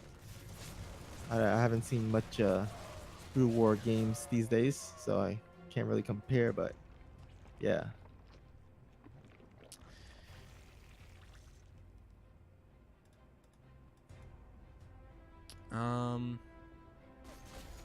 So it looks like a Terran Lord trying to get into Ghosts, but there's nothing he can do here.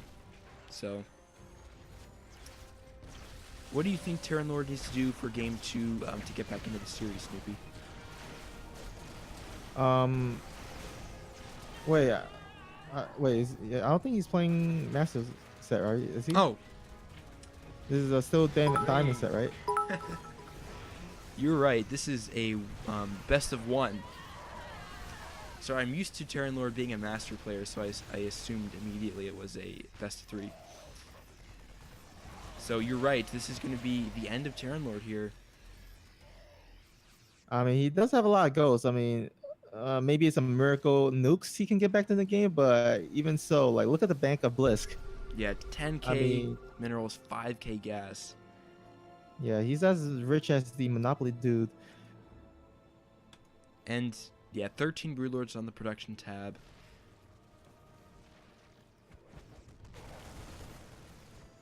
Terran Lord just trying to make... I mean, I guess ghosts are cool. And we've seen some creative ghost builds early in the game. I'm trying to think. Kuna did a couple of those cool builds. But they're not great all around. Maybe if Terran Lord switch bodies with Maru right now, maybe he has some kind of hope. But look at all these Brew Lords. Jesus Christ. Yeah, I think he'd need to switch, bodies with, like, Beyond or something to have good enough control. He's like, hey, Innovation, can you play for me? We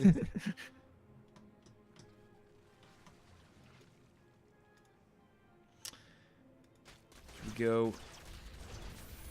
Blisk, just attack, please. Come on. Well, he's attacking at the one of the bases of Terran Lord. Just attack with his army, because he can win. Just Yeah, by that's true. move He's commanding. basically, yeah, he's just playing. You know, when you're Zerg, I don't know, you play Zerg or anything in your off race or anything. Barely, not much.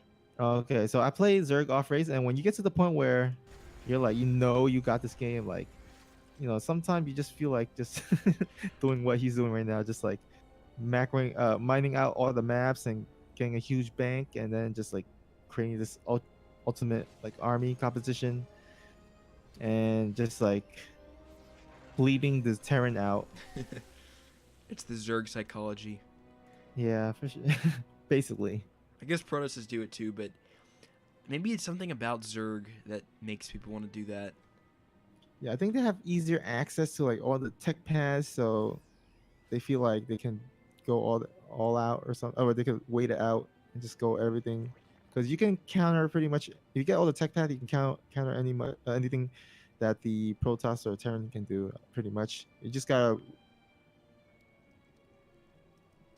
Oop. Snoopy there. Wisely. Oh. Yeah. Okay, looks like the stream froze. Oh, it's back now. Oh, it's lagging just a bit. Okay, I think it's good now. I had a little bit of a spike. Okay, yeah. Maybe it's because all the Zerg army. No, it's just because of Comcast. Internet went down for a second. Ah, I see.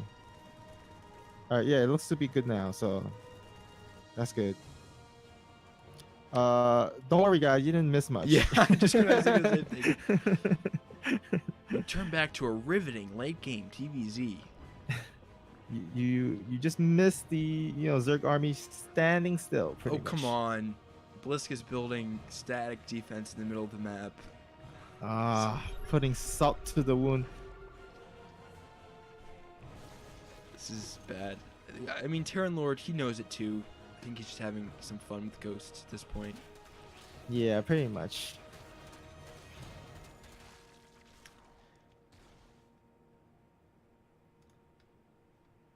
Banes, see if these ghosts can target fire these Banes. Nicely done. I wish we at least see some nukes here. Yeah, it feels like a shame to have. Like go out with a bang, like literal bang. Okay, finally we see Blisk posturing towards this third base. It's just kind of ridiculous. He's up to 7 bases. Sorry, 1, 2, 3, 4, 5, 6, 7, 8, 9 bases. Coming in here.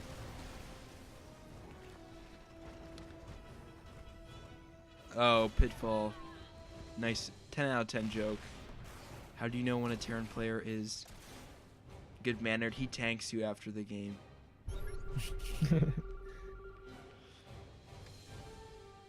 Okay, Terran Lord, come on. Just somebody attack, please. Oh, here we go. The Banelings keep rolling. Oh no. All the SCVs are gone. Oh no. I don't think Terran Lord's gonna be able to come back from this SCV loss.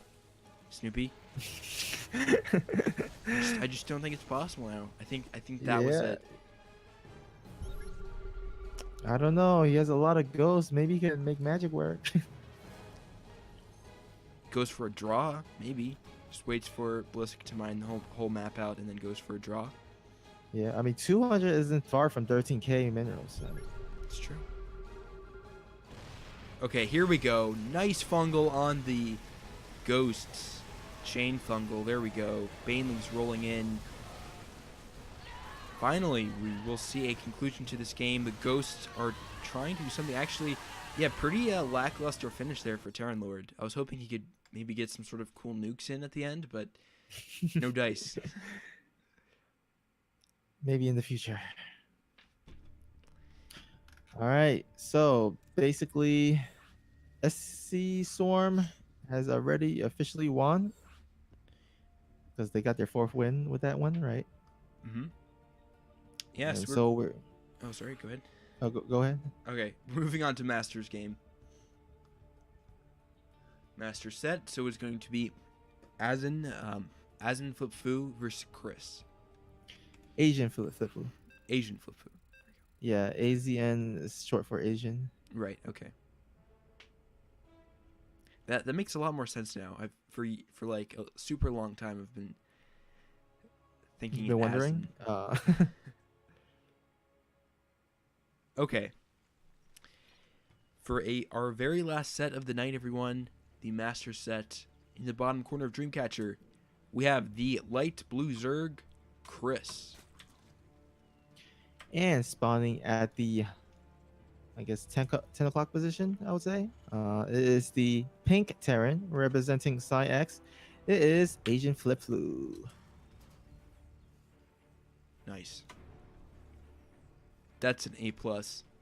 Yep, A+ right there, right, guys? I've been working on my camera angles.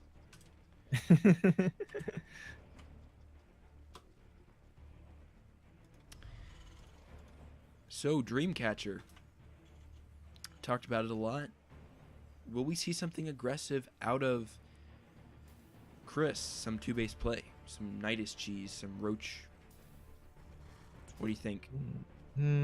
So far, doesn't look like it. It looks like he's just going for hatch first. Well, I mean, we could still see Nidus. Oh yeah, we could still see Nidus. We will see as soon as his tech get rolling pretty soon. At this point, just going for the most economic build or standard economic build that you can go for, which is a hatch gas into pool. So nothing too aggressive so far. And on the other side, Asian Flifu, similar. I think, yeah, like you said, all our Terran players kind of play standard for some reason. So, yeah, honorable. You could call it like that, honorable. Although honorable did get Stark's head chopped off, so. What? Oh, you didn't see? Do you see Game of Thrones? Yeah. Okay. Sorry, I was confused. Okay. Yeah, Game of Thrones reference. Man, I'm a little bit under the weather today. Hopefully, I hate getting sick so much because then get behind and everything. So really hope I'm not going down. Yeah, it's tough.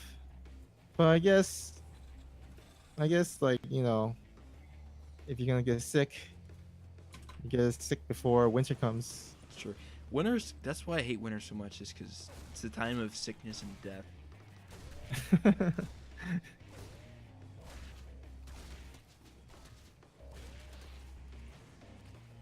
So okay, what's your favorite season of the year? summer. Summer. Okay, you're a summer child. Yeah.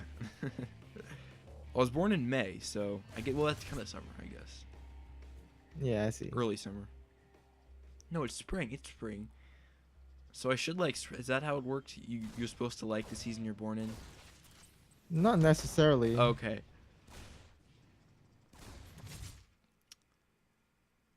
So, Asian Flip-Fu, let's call him Asian, kept his Reaper alive and getting a full scout here. Nice, actually the third timing was a little bit late. Chris had to produce a few more lings to push that Reaper back. But so far, everything looking normal besides that slight delay. Ooh, but this is actually interesting. We have a really fast third CC out from Asian. Oh, but I don't like that command center placement there. I feel like you might want to actually use that command center to wall off the ramp. It's one of the easiest ramps to wall off out of all the map pools, in terms of your natural. So Right. definitely want to see him use that command center to at least help wall off. It's a big structure, so I mean it makes sense. Yeah, and that yeah, that will help against all these links that's coming across the map. Oh boy, is where he's just gonna straight up die here? maybe. The wall is not complete, so if Chris attacks before 4 cyclones are out, then this could be a ton of damage. But I think once 4 cyclones are out, that will be enough. Yeah, well, with maybe some SCV. Oh, but we have some banelings. I don't think he scout. Yeah, he doesn't scout the baneling. So, oh man, this is gonna come as a huge surprise. Now imagine that command center right there. Right now, there's this small opening that the banelings can walk through, and here we go. Chris is rolling in with the banelings. Oh, and the supply people barely gets down, and gets Oh. surround. The surround. And 4 cyclones gone like that. And I think, yeah, Asian Flip-Fu might just be gone here. He can't save the SCVs because you'd have to lift the supply depot. Well, or you can recall the SCVs. Yeah, all these Terrans so sloppy, not making use of the recall. Yeah, I mean, look at all those energy. They could have used it for recall. Man, okay. Ooh, and a nice Bane bust getting the reactor and damaging. We had a discussion about that, right? Not using reactors as part of your wall. Or actually, I think the bigger question is actually having a wall at all. It's true. But I mean for the top wall. Yeah, I mean that's fine. I mean standard. It is weaker, a lot though. of it. Yeah, it is weaker, for sure. But they could just go for the supply depot instead of the reactor. Anyways, like 5 banelings kill 1 supply depot, so it doesn't really matter. In the end, they'll still target the supply depot. In the end. But what I'm saying is that if the reactor is a part of the wall, then the reactor will go down quicker, and you'll also lose production. I don't know. Oh yeah, that's true. Yeah. Maybe I'm wrong. I'm not a Terran player, so if somebody in chat could. Pitfall, the PsiX player is Asian, Flip-Fu. Oh, by the way, some people keeps getting this mixed up, but this is Chris from ScSwrm, not Chris in our own clan. This Yeah. people keep mistaking him. I think even Asian Flip-Fu thought he was supposed to. Well, actually no, he wrongly tagged the Chris in our clan instead of the SC2 Swarm Chris. Oh, right. Yeah, I remember that. I didn't get what that was about first, and I connected the dots. Yeah, for a second I thought he actually like because I asked him, did he contact his opponent? He's like, yeah, I contacted him, and he just like he tagged Chris, and then I was like, that's the Chris in our clan. And he's like, no, he can contacted Chris from ScSwrm in the CTL website, so that's fine. Yeah, so there was a little bit of a confusion with this master set as well. So Asian Flip-Fu, wasn't super prepared for this, didn't have a ton of time. So that was one factor.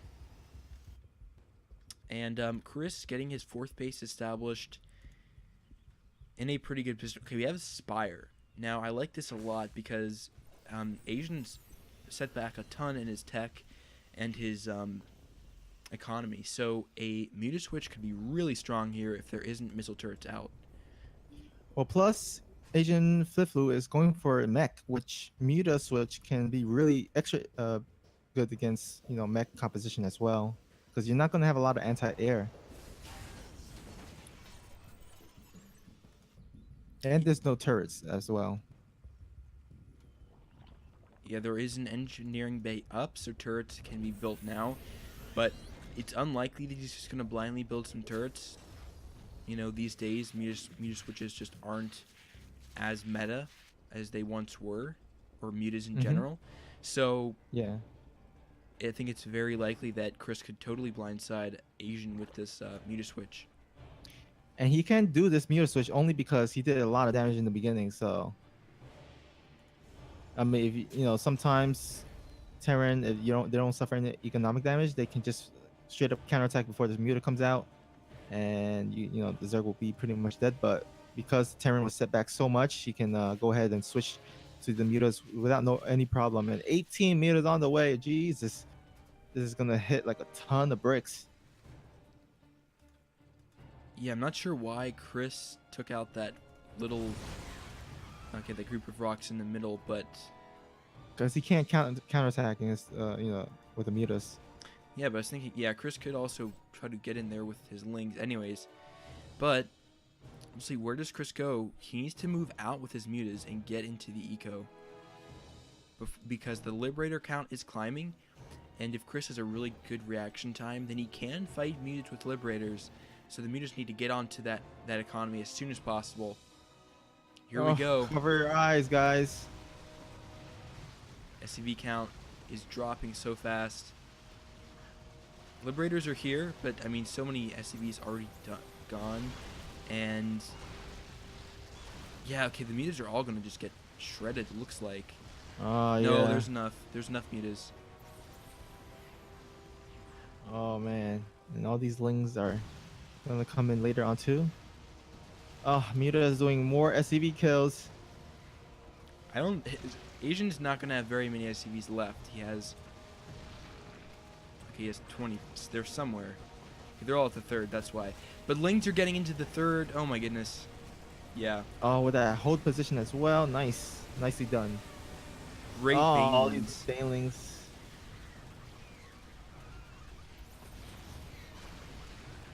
$12 SCVs to the 75 of Chris.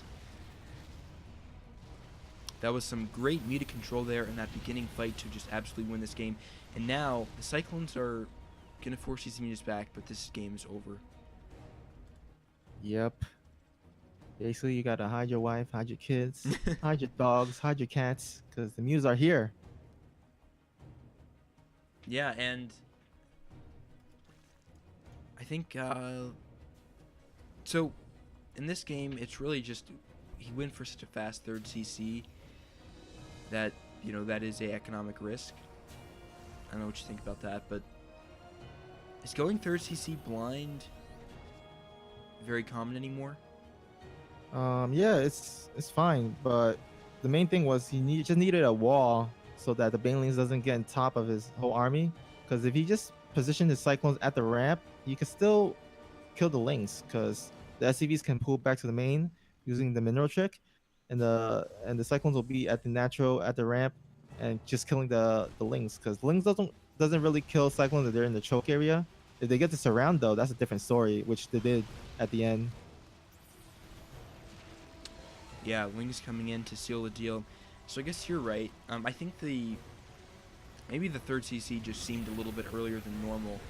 But if you add a good wall, then it would have been good. The thing is, though, with Cyclones, you're right, is that if they had a nice choke, they would have gone down a ton of Lings. But since they got surrounded very quickly, they weren't effective. If you had maybe a tank or something, or Widow Mines, might have been a bit better. So, but there is still some risk when you're going third CC on Dreamcatcher, especially because Dreamcatcher is a map where early pressure is pretty good.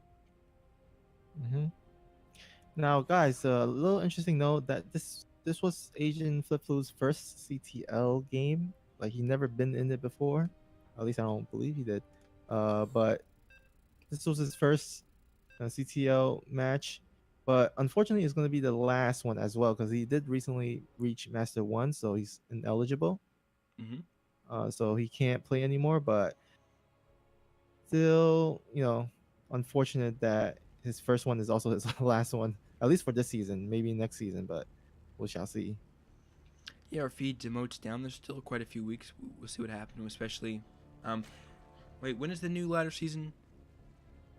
Next season ends at November 20th, so Oh, I think okay. that's when it starts as well. So that's probably going to be not until next season, the next ladder season, next CTL season. It is. And Yeah, also, definitely. Yeah, next CTL season.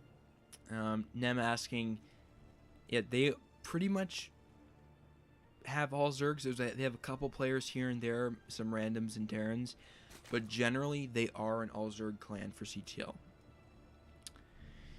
All right, so for our very last game, our very last set of the night, game number 2, we've got the light blue Zerg, Chris, in the bottom corner of S-Plant.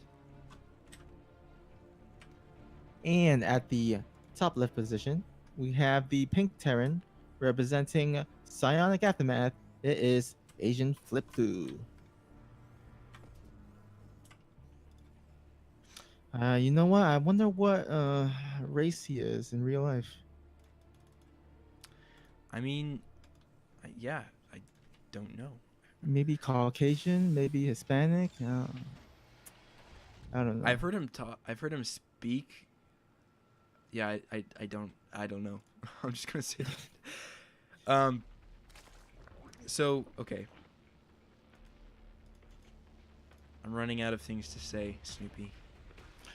Well, Carry let's me. go ahead and just let's see what interesting things happening. And all of a sudden, we see a really fast evolution chamber, which signals to me that Chris is gonna go for a more speedling kind of type composition here.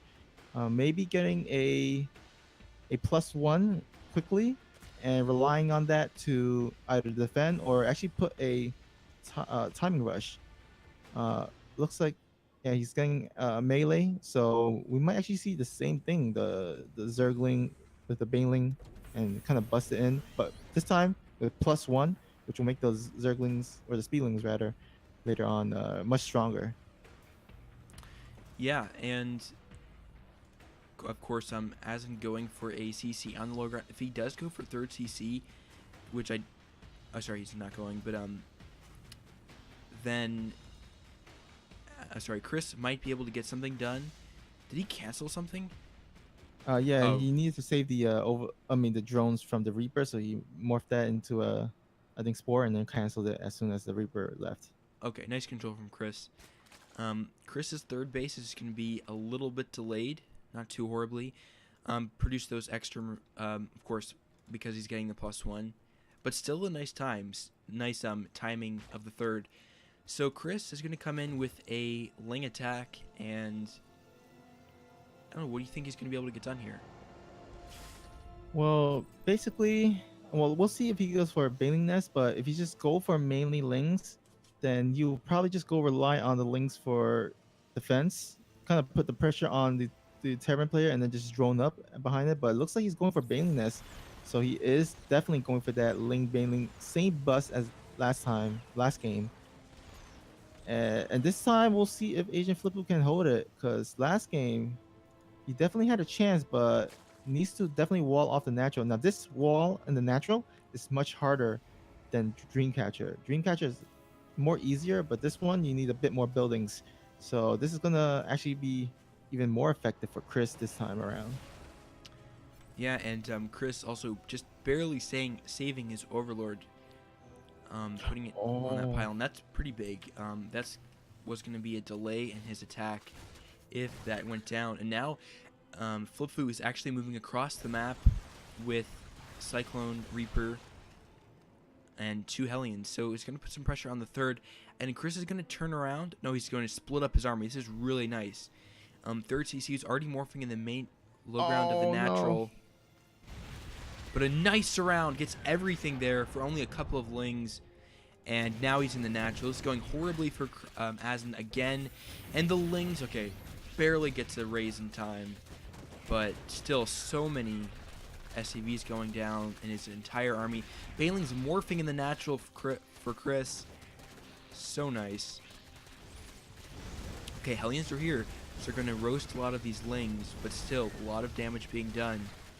And Oh, but these Banelings coming in. Oh no. And here comes the bus. you're going to get right on that reactor. And nice connections. Okay, they're kind of splitting up around the SCVs. Nice SCV connections. Not the best, but there's a nice one. There we go. Man, really strong timing from Chris. We saw this again and again in the last season for ScSwrm players. And they're really definitely strong super with these effective. link timings. Yeah, I mean, the thing is that Agent Fufu, he doesn't really scout well with the Reaper. Like he goes in for harass and then he just like kind of sends it back without scouting.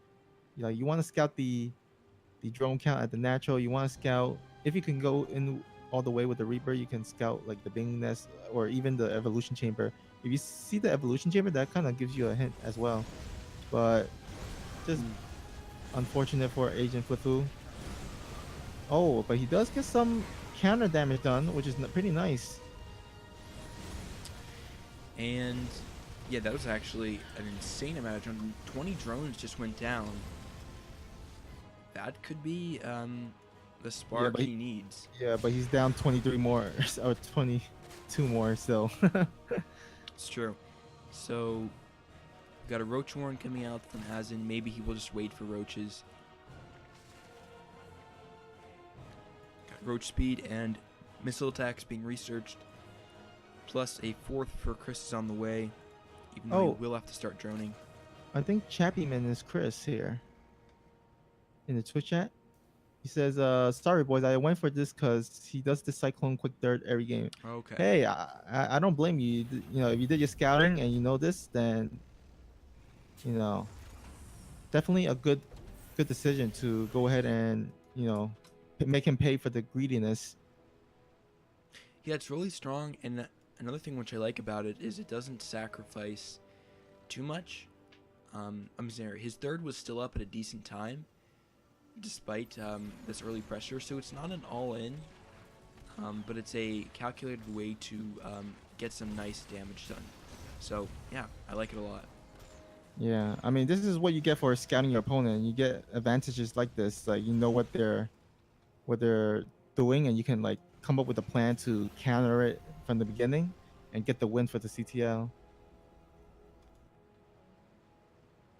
Okay, looks like going to be a nice round again. I love this. Oh my god, that flank. Woo! Okay, actually a clutch Hellbat morph for as I'm going to save those. But that was still a pretty nice flank, I gotta say. It was, agreed.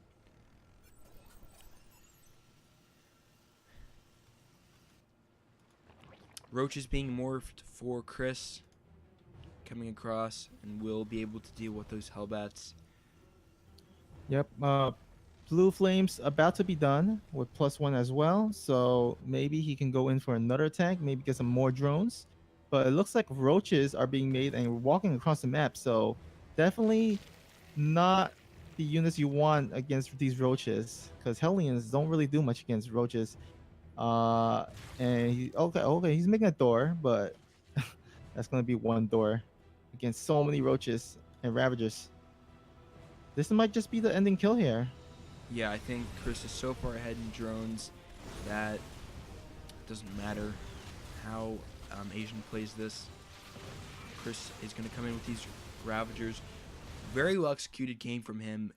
Props to ScSwrm for coming out with these creative builds and getting. They're really good in these CTL game scenarios. So props to them. Yep. So they end the week with a 5-2 win. So congrats to them, and hopefully PsiX can bounce back next week or Yep. this week rather. Yeah, that's right. We are going to play against All In. We are playing against All In. So congratulations. Sorry. Good luck to everyone playing in that. And yeah, again, we're revamping practice again. We are trying to make it more of a focus. Everyone is in their own group chat for practice. So, don't be afraid to reach out if you need anything. I'm going to be on as much as I can, trying to help everyone get to who they need to get to for practice. That's going to be critical. And this is an important week for us against All In. So good luck to everyone playing, and thanks to everyone who played this week. Yep. All right, got any last words to me before I close it out? You pretty much said it all. So just thank you everyone for tuning in, and we'll see you guys next week as well. Yep, have a fantastic week, everyone, and catch you guys on the flip side.